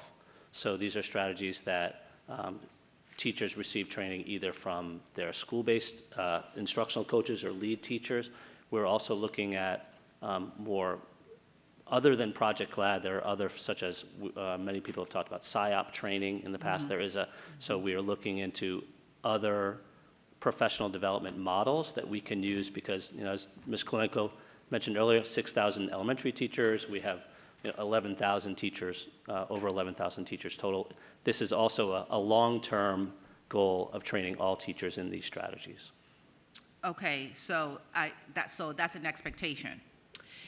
Well, here's what I'm gonna say. I believe that, and we've used this as an example in our academy classes. We had some of our music teachers came forward and said we want to have some of our classes back in academy classes for credit. And what we've said is if you include inclusive strategies within the course you want for credit within the academy for teachers earning, I don't know what they're called here, clock hours, some kind of continuing credit hours. And so what I would expect is that when we present our new basal reading literacy curriculum professional development, that these strategies should be embedded and included within that professional development. In other words, I don't think we have time, nor do our staff have the energy to take multiple types of professional development. So my expectation would be that our universal design for learning strategies, the GLAD strategies are embedded, integrated, and part of how we present, how we're going to be presenting the new basal curriculum. So rather than have multiple classes to sign up, that's just going to be how we do our work. Well, that definitely makes it more efficient because time is of the essence. And I think former board member Omesh will be so pleased to hear that the universal design, the UDL, is going to be part of this training. Just dropping down to slide 6 that talks about the guided language acquisition design. You mentioned that this is targeting the 27 Title I schools. How many teachers are we looking at to be trained in GLAD? Because I see how many we have so far, but how many more do we have to go? I can't tell you the exact total number of Title I teachers, but I know right now we have a plan for 300 additional teachers next year. We're basically working with one grade level at a time at multiple schools. So sometimes 2 grade levels per school. And so it will take a few years, but we are continuing with Project GLAD. We're all in with Project GLAD for now for the next few years. Okay, so you said it will take a few years. What do we anticipate that timeline being? 5 years, 6 years? I think we need to sit down and pencil that out and get really clear about that. I think many of the GLAD strategies, they are a finite number. We can integrate into professional development that we're going to do for this literacy unit. I think it'd be a huge missed opportunity, an HMO, huge missed opportunity if we don't do that at this juncture, because we're going to miss, I'm sorry? Is that a new thing? It is a new thing at HMO. It would be a huge missed opportunity if we don't integrate those strategies into this professional development. Okay, I'm glad to hear that. And as you're talking about penciling out that timetable, I would just plead with you to please do that with a sense of urgency, because we have students here who are struggling. And if this is a promising practice, I would like it to be in front of them sooner rather than later. And if we have, and I have no idea how many teachers we have here, but if it's 10,000 teachers, 200-300 a year just makes it a lot harder, I think, to reach the milestones that we have in our strategic plan, which is to have those increases of 3rd grade reading, because we have 5 points this year, but it's ramping up. And if we could take advantage of that sooner rather than later, I would appreciate it. Yes, ma'am. Thank you for this. And HMO, I thought, was what I had with my doctor, but I've learned something new tonight. Yes, ma'am. Thank you, Dr. Anderson. Ms. Dixit. Thank you, Mr. Chair. Dr. Reed, actually, I was looking forward to a video like you shared last time, because it's really good to see the kids actually doing something and performing in sports or anything like that. So, but my question, I'm an English learner myself, and when these kids come from in like any country, and they're obviously I I had learned in English in India, but I'm just saying a lot of kids come without any English knowledge. They come to school, and I've seen them with very curious eyes. They want to look, they want to be, belong, they want to belong, they want to talk to everyone. And I've seen the support given one-on-one at elementary school level. I'm talking 10 years ago or so. And this kid to transform is from, I think, one of the Middle East countries. And he was like a little lost child, like trying to understand what to do. And then just few months, and he was talking like he was born here. I was so surprised to see that transformation. And I'm sure these are like common day stories, especially for Marcia and some of my colleagues that have worked in school. This is a very common thing they saw. I just wanted to ask that some Title I schools, what are the resources given under this Project GLAD? So I'm hearing from Center Ridge Elementary that they have like kids speaking like 40 different dialects. They're having they're a little bit struggling there with, providing the support.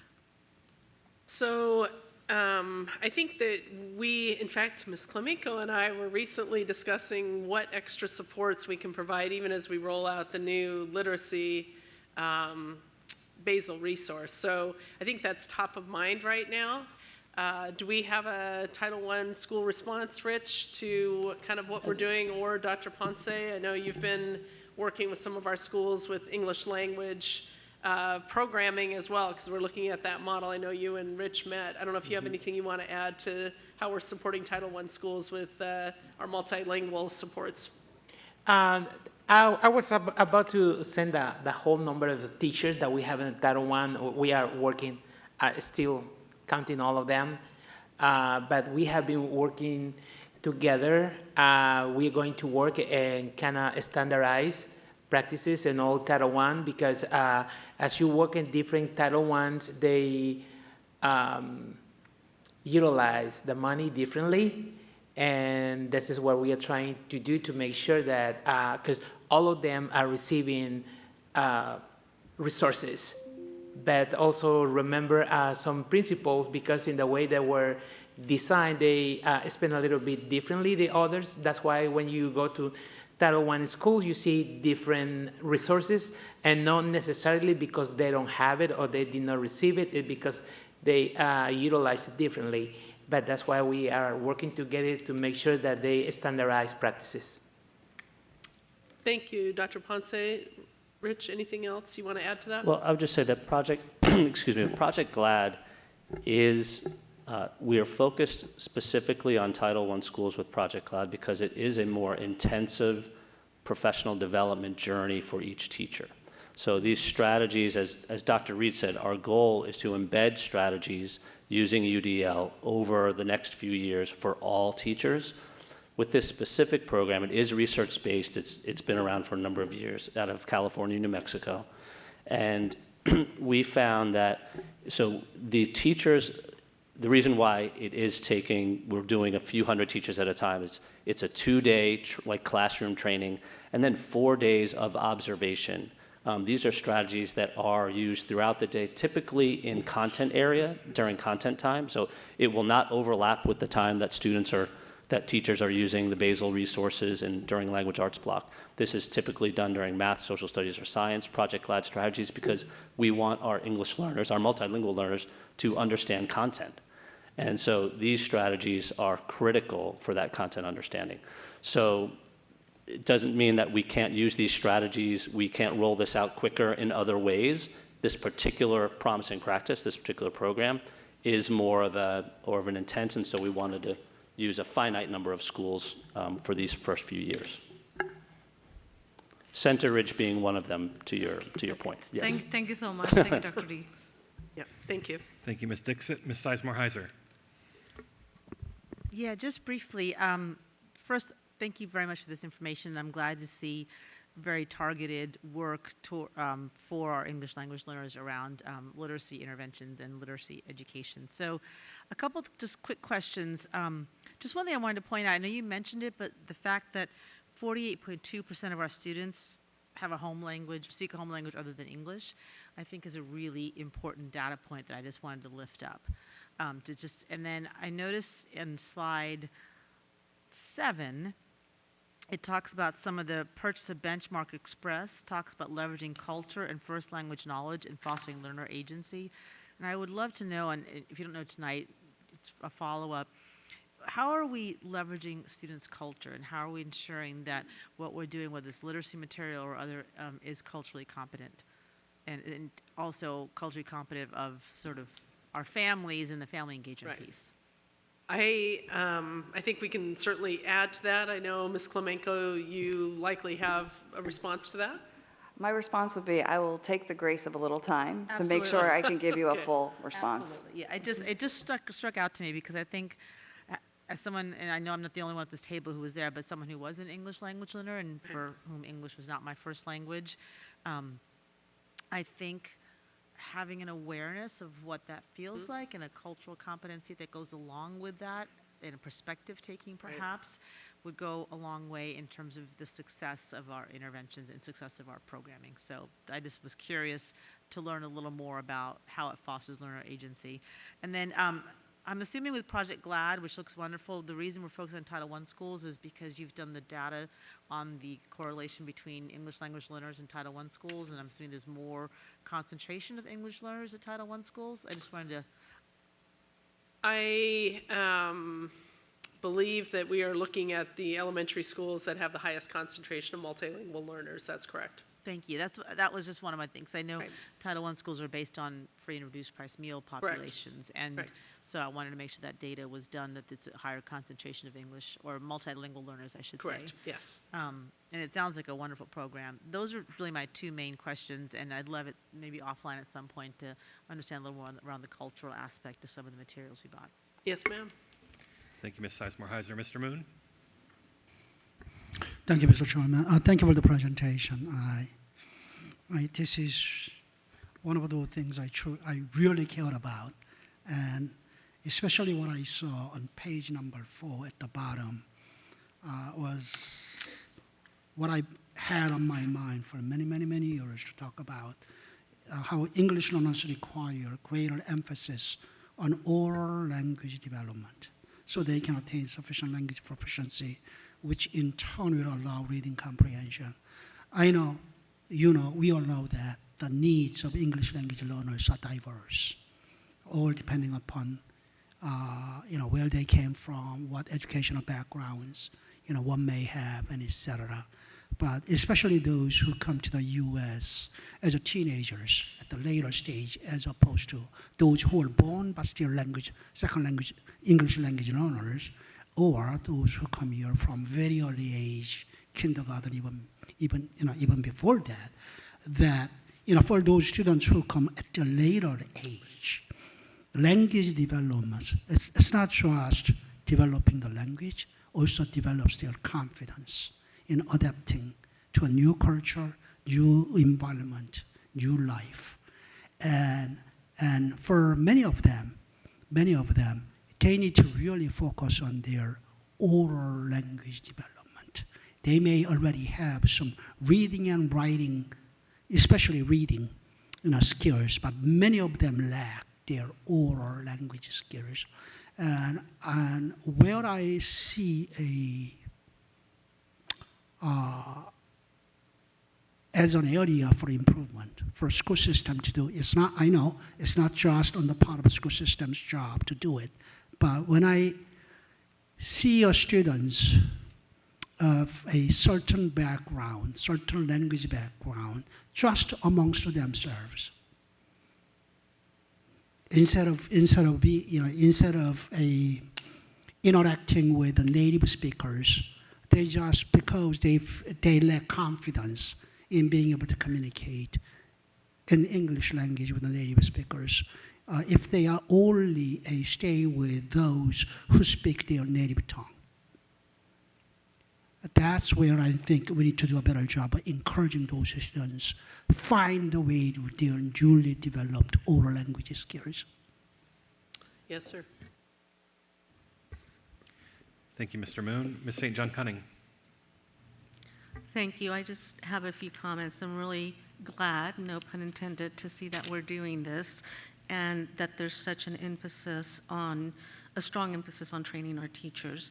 And I know that New Mexico has had a lot of success with this type of a program. My family's from New Mexico, and I know that those schools have been really successful in helping multilingual students. I'm a bilingual person that grew up bilingually, and to what Mr. Moon was saying and to the science of language acquisition, the first step is comprehension, and the next step, is oral. So the fact that we're following the science of how we acquire language to going to that is really important. So I'm really happy to see this. One of the things I want to stress when we were looking at the graph, which is page number 8, is that we have students that come to us from countries from very, very different academic backgrounds. And we have some that have had very little schooling, interrupted schooling, and very high levels of schooling. It's unfortunate that sometimes just because they don't speak the language, they can't demonstrate their knowledge, and the tests are in English, even though they may understand the content. So I think sometimes these graphs don't tell the full story, and I just wanted to point that out because I've seen some kids that actually come in and say, wow, like, this is really easy work. They understand the content area, they just can't demonstrate it. And just kudos to our ESOL teachers because they're dealing with that spectrum of kids. And so I just wanted to stress that. I wanted to stress that we're also fortunate in Fairfax to have some of our immersion programs which help some of our kids. And to have kids that already have a language, it's a strength, and they're learning a second language. And as you say, some of them come to us bilingual with different languages, 2 other languages other than English. And in the end, the science shows that you may be behind initially, but then because of how your brain works and the connections, you will be ahead of a monolingual person. So I'm just really happy to see this. I'm really glad that we're basing our program with these students on an evidence-based approach, and I'm really looking forward to looking at the material. Thank you. Thank you, Ms. St. John Cunning. Seeing no others, we will move on to the next agenda item, and I invite colleagues to turn their lights off for the next one. All right. Next up, agenda item 8.02, Superintendent Matters. I draw out the calling of Dr. Reed. Thank you, Mr. Chair. What a fun week it's been. We're now in March, right? So that's exciting. It's been a lot of events. I've seen a lot of board members at a number of our events. Last evening was one such event. We had our SEPTA hosted Twice Exceptional event with our Special Education Parent Teacher Association, 2E families, and it was quite a crowd. We had a lot of folks in person and online. I appreciate the board members who took time to be there as well. Last week I had a chance to speak at our FCPS Equity Lead Institute. Dr. King's team put on a fabulous day of training and reflection for over 350 school-based and central office-based equity leads.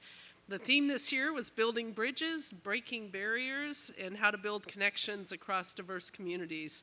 It was extraordinarily well attended, and the topic of universal design for learning was an initiative that we talked about within the Equity Institute. So it was an excellent opportunity. Also want to mention that I had the opportunity to attend several basketball games, which of course were amazing. Our Centerville girls played very well, and our South Lakes boys and Hayfield boys had an amazing game the other night. And our South Lake boys, I believe, are playing in the state championships Saturday at 1 o'clock in Richmond.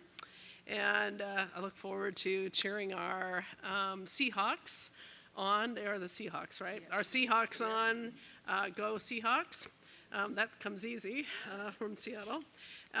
This past weekend, had a chance to be at the Real Food for Kids Culinary Challenge. And I I am amazed at the things our students can cook up. And a number of our schools also received awards. Mr. Smith and Dr. Ponce and I had a chance, and Mr. Sacco, to be there. We had winning entry teams from South Lakes High School, Luther Jackson Middle School also, and just a lot of excitement, a lot of food. Last week on Monday, just a really moving event, the Dr. Larry Bussey Family and Community Library dedication, and the Bussey family was there and joined a number of staff. It was just a really nice evening to reflect on the contributions of Dr. Bussey and the legacy he's left for our community. And also had a chance to visit and speak at the Lunar New Year, Chinese New Year Festival here in this room last week. So at that point, I've had a chance to visit Stenwood Elementary, Westgate Elementary, Franklin Sherman Elementary, and there's just a lot going on. So lots of excitement.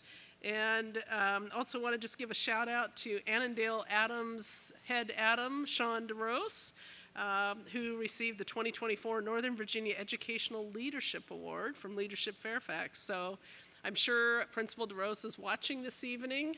I just want to give him a shout out, and the Adams are definitely in good hands. So, and then finally, I had a chance to attend the District 11 music assessment briefly, and we have some great musicians. So if you haven't had a chance to get out to a concert recently, make some time. We've got some extraordinarily talented young people, as well as our Reflection Art Awards. So anyhow, have at it, and that's Superintendent Matters, Mr. Chair. Thank you, Dr. Reed. Up next, we have agenda item 8.03, FY 2024 third quarter budget review. I call on Dr. Reed. Thank you, Mr. Chair. I am thrilled to have our Chief Financial Officer, Ms. Lee Burton, present the third quarter budget report, although I would be remiss if I didn't say a big thank you to our social workers. It is National School Social Work Week, so thank you to all our social workers as well. And Ms. Burton, take the third quarter budget report away. I'm really excited to hear this one. Good evening, Chairman Frisch, school board members, and Dr. Reed. The third quarter review offers an opportunity to revise the fiscal 24 budget based on any additional revenue that was received and make other adjustments as needed. The purpose of the quarterly budget review is to provide school board with information about the funds under their control and allow budget an opportunity to review all school department and centralized budgets to determine if any adjustments are needed. We do this 3 times a year: mid-year, which is in December, third quarter, which is in March, and then year-end, which happens in July. Section 1 provides revenue adjustments and reflects the funding that was received from a settlement from a class action lawsuit against a vape manufacturer of $3.2 million. The recommended expenditure changes, which align with the revenue, are also $3.2 million, and we are recommending an allocation to the safety and security screening pilot of $3.2 million.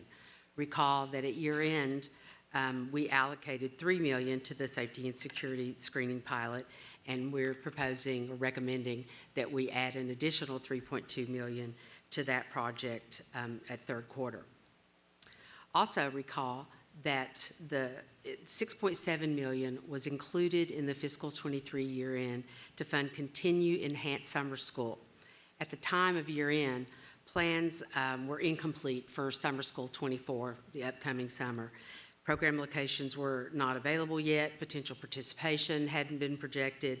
Thus, these funds, the $6.7 million at year end, reside in the operating fund. But since then, of course, plans have solidified, and the summer school program needs an allocation from the funds set aside at year end, which requires a transfer from the operating fund to the summer school fund, which is a sub-fund in the grants fund. Staff has calculated the amount of additional funds needed to serve 35,000 students at 73 sites, And then Section 3 reflects that transfer. Approximately half of the set-aside funds are needed at $3.3 million, and this budget change merely moves half of the set-aside funds from the operating to summer school, which is what the intended purpose was.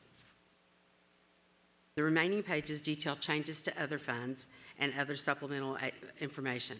We have 8 other funds, and they're all multi-year funds, which that just means that funds flow from year to year with fund balance stabilization reserves as appropriate.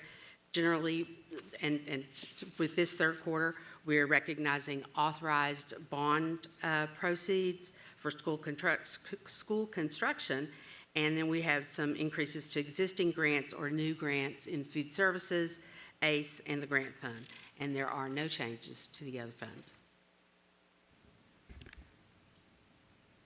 That's it. Thank you, Ms. Burden. All right. We appreciate your time. We will move on to the next agenda item. Thank you.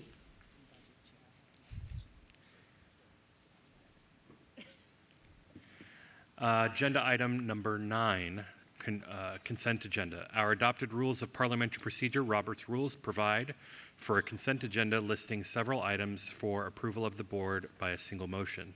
Many items listed have gone through board review, and documentation has been provided to all board members and in the public in advance.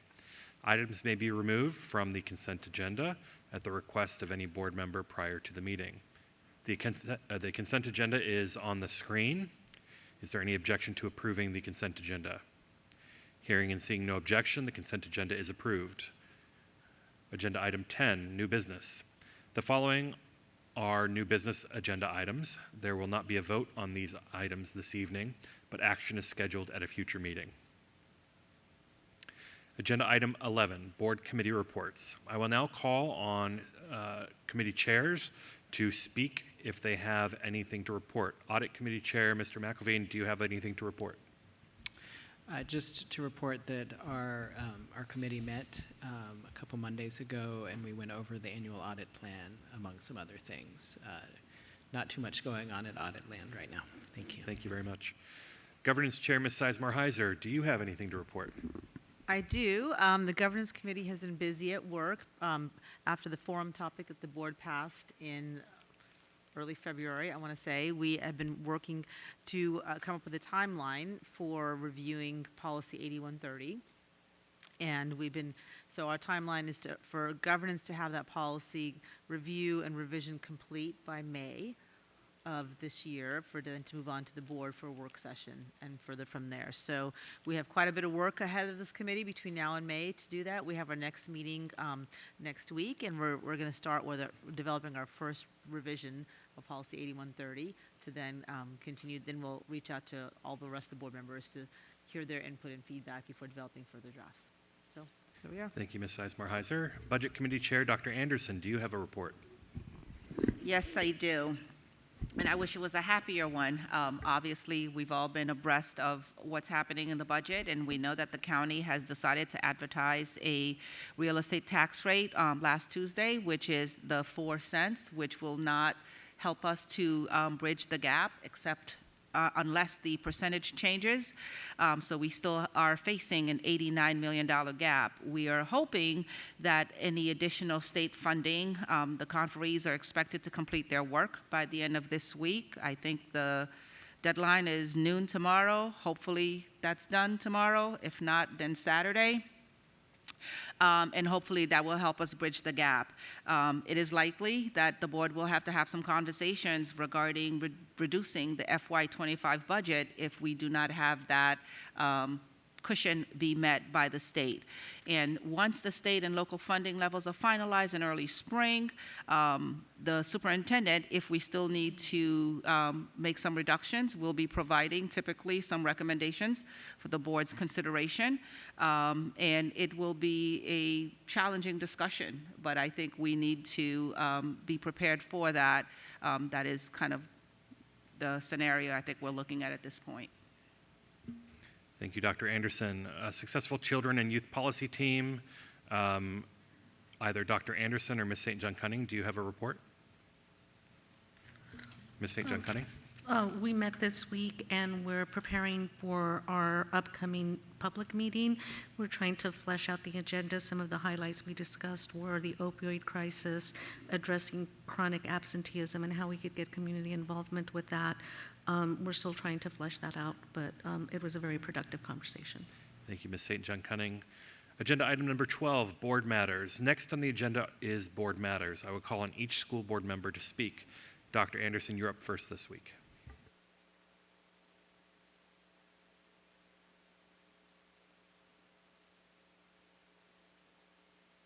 Just so people know, the clerks have envisioned this ingenious method of making every one of us first at some point, and it just slowly moves down the dais. So if you were last, one day you will be first, and so you'll get your turn. And I will go ahead with Ms. St. John Cunning. We'll come back to Dr. Anderson.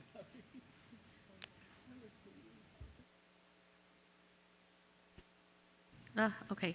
Well, first of all, I can't say enough about our constituent, little Olivia, that presented to us today, and I want to thank her and her parents and her sister for being here, as well as her assistant principal, Jason Putton from West Springfield Elementary School. I want to also highlight that a Walt Whitman Middle School student was a Senate Page in Richmond. He is an 8th grade student. His family is military, and they are currently stationed at Fort Belvoir. He was selected as a Senate Space Page by Scott Serval's office. He is one of 26 Senate Pages currently serving on the General Assembly floor. The application process started in October, and RJ was notified of his appointment in December. He began living in Richmond during the week in January, and his last day as a page is this Friday, March 8th. Also, I want to, for those basketball fans, we're going to have the Kingstown Cup this Friday on March 8th. Boys and girls teams from Hayfield and Twain will meet for the 4th time on the basketball court at the Kingstown Cup.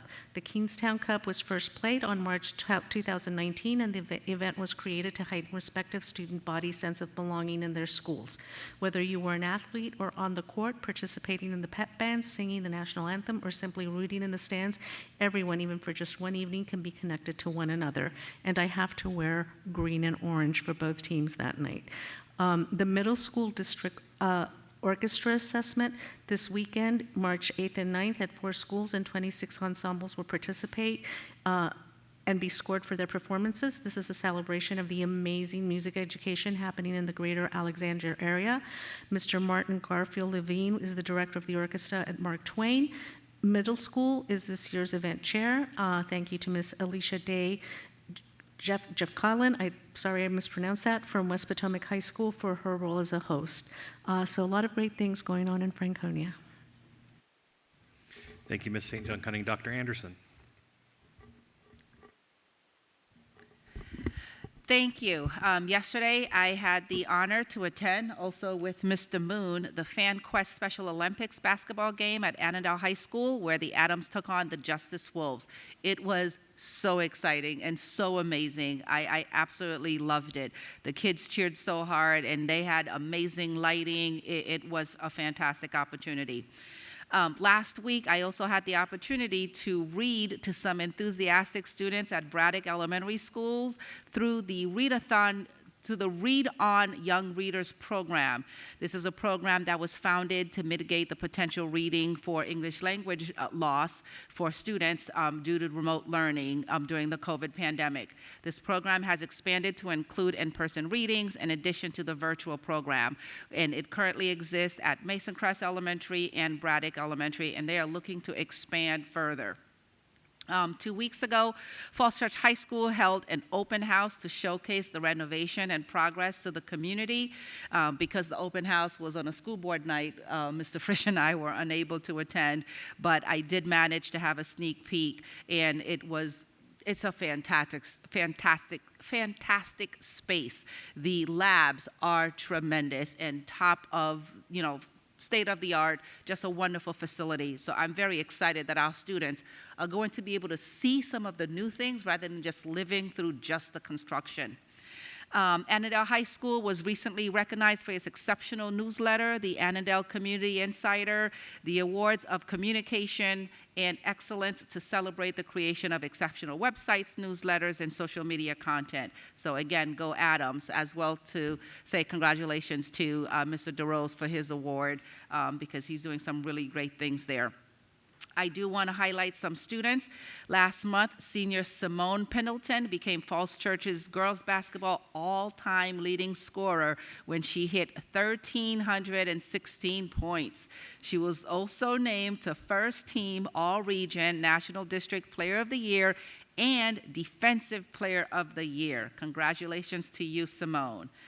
Also, congratulations to state swim champions from Justice High School, Emma Redmond, in both the 100-yard breaststroke and the 200-yard individual medley. In the girls' 200-yard freestyle relay team, Claire Coughlin, Annika Wentland, Reagan Camshore, and Emma Redmond, they rock. And I also have the opportunity to see these girls swim all throughout the summer because we're in the same pool, and they coach my daughter.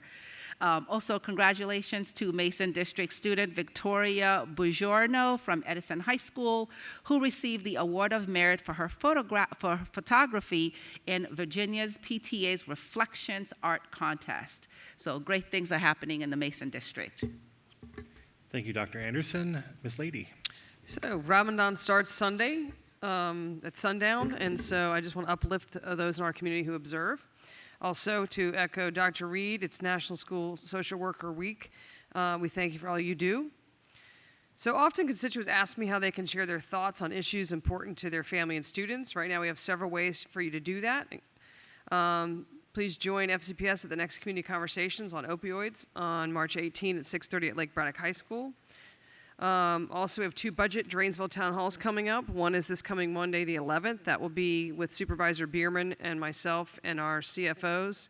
And we will be at the McLean Community Center at 7 o'clock on March 11th, and we will be at Herndon High School on Monday, March 18 for a second town hall. Also, we invite you to complete the family engagement survey, which has been sent to parents on March 3rd via email, and because your feedback helps us best support our students. We also will be doing community conversations again this year, and those will commence in April. And then on to some school news. Today I visited Hutchison Elementary School with our Chief of Schools, Dr. Ponce.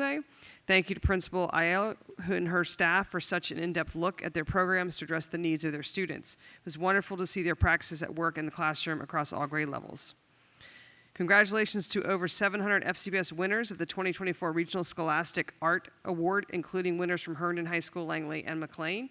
Special congratulations to Meredith Yu, Langley High School, whose piece, Shake It Off, was nominated as one of the 5 Best in Show American Visions Awards. An exhibition of Gold Key and Silver Key winning pieces will be displayed at Northern Virginia Community College Ernst Community Cultural Center in Annandale now through March 14th. McLean High School, Shanley High School, and West Springfield High School are among 28 schools nationwide selected as recipients of the 2024 First Amendment Press Freedom Award. For McLean High School, this is the 9th win and the 7th consecutive award. Congratulations to the Highlanders. Also, I want to congratulate the McLean High School Quiz Bowl team, who won the state title. Finally, I invite constituents to visit the McLean Project for the Arts in the McLean Community Center to view 2 other art exhibits, the Langley Pyramid Youth Art Show now through March 11th, and the McLean Pyramid March Art Show from March 13th through the 30th, featuring work by students, elementary through high school in both pyramids. Thank you. Thank you, Ms. Lady. Mr. McElveen. Pass. Thank you. Ms. Sizemore-Heiser. Thank you. I'm really excited. This week I got a chance, along with my colleague, Ms. Anderson, to attend the West Springfield High School PTSA meeting and talk all things capacity and other issues related to West Springfield. I also attended virtually the SEPTA 2E meeting last night, and I congratulate SEPTA for another great meeting on 2E issues. And I know I have Dr. Reed's promise that there's more work coming on that, and so I'm excited to see that great work. I am so sorry I missed Annandale's Fan Quest this week. I had a conflict, but I'm really excited to attend both Lake Braddock and Robinson's Fan Quests, both on Friday nights. So it's going to be quite the trick to stop by one and then run to the other. And luckily, they're only 3 miles apart.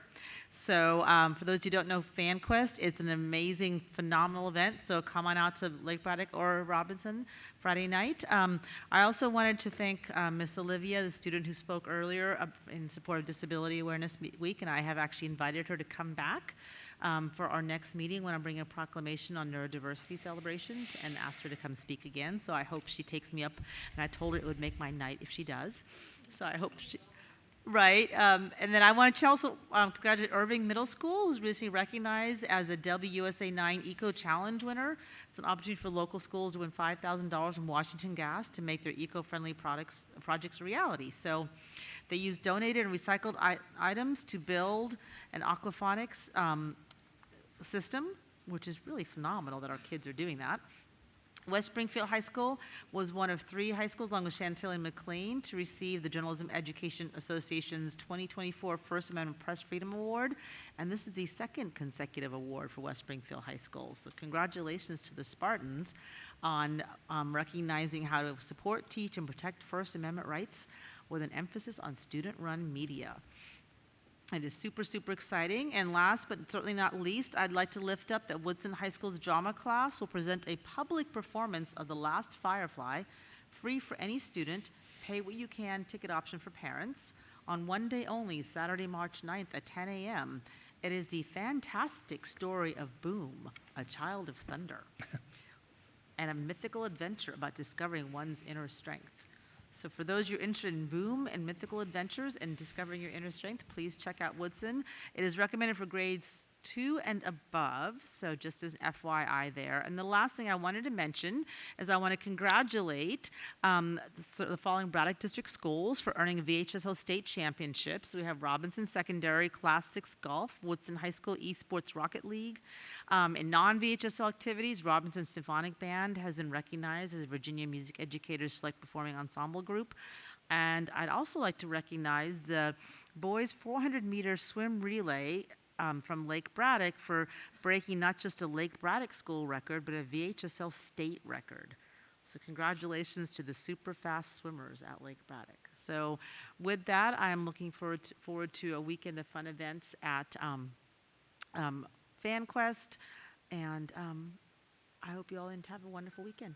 Thank you. Thank you, Ms. Sizemore-Heiser. Mr. Moon.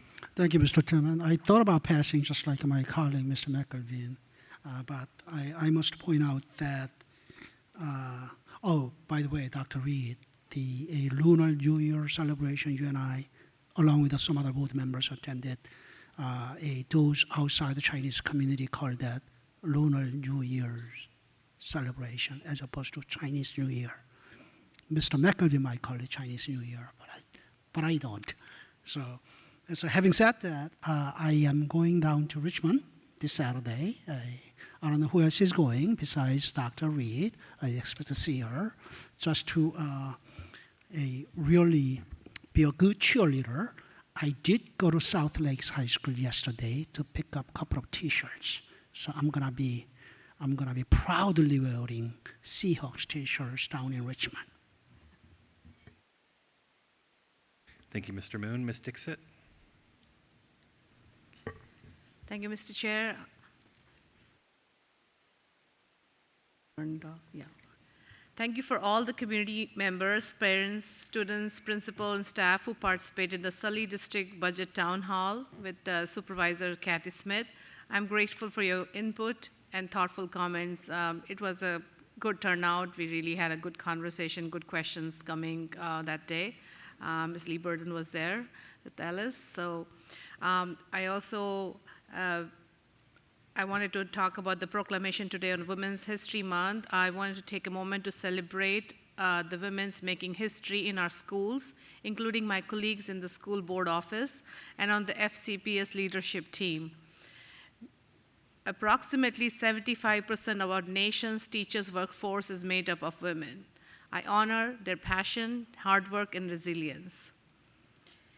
I'm very proud of the students of Chantilly High School our winning the 10th consecutive First Amendment Press Freedom Award for journalistic excellence is just amazing. Our two other FCPS winners of this award were McLean High School and West Springfield High School. Congrats to them all. Thank you so much. Good night. Thank you, Ms. Dixit. Ms. Anderson. First, I want to say thank you to the Cherry Run kiddos that came and sang to us tonight. They did a beautiful job, and it was really exciting to see them. I have a few other things to share. I'm pleased to have co-sponsored 2 annual Fairfax Job Teen Fairs, or Teen Job Fairs. One that was last weekend at Chantilly High School, and one is this weekend at West Springfield High School from 11 to 1, and it is open to all teens in Fairfax County. It was really cool to see all the different businesses that are out there interacting with our kids. The Chantilly High School Technology Student Association is holding a tech fair that I'm particularly excited about on Saturday, March 16th from 10 to 2 in that cafeteria. And they're going to have slime, elephant toothpaste, Ozobots, like all the stuff that I am really love doing. And the entrance fee is $5, and all proceeds go to the American Cancer Society.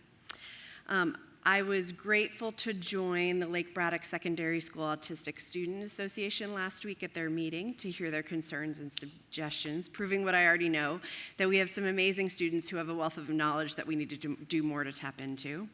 I've also been welcomed for school visits by some of our amazing principals. I was able to visit Lewis High School, Chantilly High School, in Greenbrier East and West elementary schools. I was also able to swing by the recent instructional job fair at Lake Braddock a few weeks ago. It was really exciting to see our school staff working together to show all that our county has to offer for new applicants. And last but not least, I had an amazing conversation with one of our own staff members in the last few days that's doing amazing work in the world related to education for students about hazing in memory of her cousin Adam. I would like to thank Dr. Reed for highlighting her work in the last week to staff. And Courtney, thank you for your time, and I can't wait to see where we can go from here. Thank you, Ms. Anderson. Ms. Marin? I am accepting invitations for Music in Our Schools Month events. Thank you to our music educators. Education would be flat without music. And if you get that pun, thank a music teacher. So I was disappointed to miss Marshall Road Elementary's International Night, which was tonight. I went last year and it was phenomenal. Tomorrow I'm starting the day bright and early, actually with this lady over at Madison High School to hear about their grading approaches, something that I'm really interested in. I hope the board will continue to look at our grading policy and discuss grading practices in the near future. In the evening, I'm headed to Herndon High School for their Heritage Night, featuring the STEP team that I saw perform last month at the Herndon Library, among other performances and things. Yes, South Lakes High School basketball. I am going to be there to cheer on the Seahawks because they're not only my constituents, but my 5th grader budding basketball playing Seahawks son would not want to miss it. So it's very exciting. It's the first time, I think, in 20 years that they're going. So Hayfield has been a tough competitor the last 2 years. So I wanted to share some praise for incredible athletic and artistic achievements, some of which I've had the opportunity to see. The Scholastic Art Awards last night, really, as Dr. Ponce said in his opening remarks, they really just reveal what our students are feeling and experiencing, and it's really just an amazing window to see our students' thoughts and experiences. And with generous scholarships from our community, like the Vienna Arts Society and the League of Reston Artists and Arts Fairfax, so it's really a spectacular event at Nova Community College, which graciously hosts it. South Lakes Pyram is also hosting more art at both Reston Community Center locations, and I'll be there on Sunday and Thursday for those events. We have athletes in our community, the fastest 4 runners in Virginia history in the 4x800 on the track team out of South Lakes High School. Aya, Catalina, Caroline, and Bella. And I also had some good conversations this week about 2E, Twice Exceptional Learning. I know Dr. Reed had her conversation that I could make while I was at the Scholastic Art Awards, but my appointee to the Advanced Academic Advisory Committee filled me in on the work happening there, and I would love for our board to talk about that more in depth. I know we all have ideas and passions. Finally, Ramadan Mubarak for those who are celebrating this upcoming holiday. Good night. Thank you, Ms. Marin. I'll take my turn. This week I had an opportunity to visit a school bus stop in Mantua. to talk with some parents about their concerns over some road safety and student pedestrian safety issues. It was, I very much appreciated their candid feedback and being able to be there on hand for that conversation. Last week, I had an opportunity to judge the artwork for the Regional Scholastic Art Awards, and like Ms. Marin said, it was such a delight to see the talented work of our students. And you can see it too through March 12th at Northern Virginia Community College in the Ernst Community and Cultural Center. I was also able to observe our government students at Woodson High School as they presented and debated legislation as part of their annual student congress. The League of Women Voters were also on hand registering eligible young voters for this election, so that was nice to see. This weekend, I am volunteering with Food for Others right here at Luther Jackson Middle School. They play a vital role in addressing food insecurity throughout Fairfax County, going above and beyond to serve our communities and make a positive impact in the lives of many students and their families. They are just such a caring and committed force in our community, and I very much appreciate their work. I'll also be attending the Fairfax County NAACP's Advocacy Agenda Rollout on Saturday. And on Sunday, I will be at the Fairfax County Peace Awards, which are nearly 20 years running now, and encourage everyone, all of our students, to think more about peace as both a means and an end, and it recognizes those young leaders who work as peacemakers. And finally, I've heard from various members of our community, students and parents, who are worried about recent news they've seen, and I want to send a message of reassurance to them. Fairfax County Public Schools remains committed to fostering safe, supportive, welcoming, and inclusive school environment for all students and staff, including our transgender and gender-expansive students and staff. It is clear that students learn most effectively when they feel safe and supported and respected and accepted for who they are.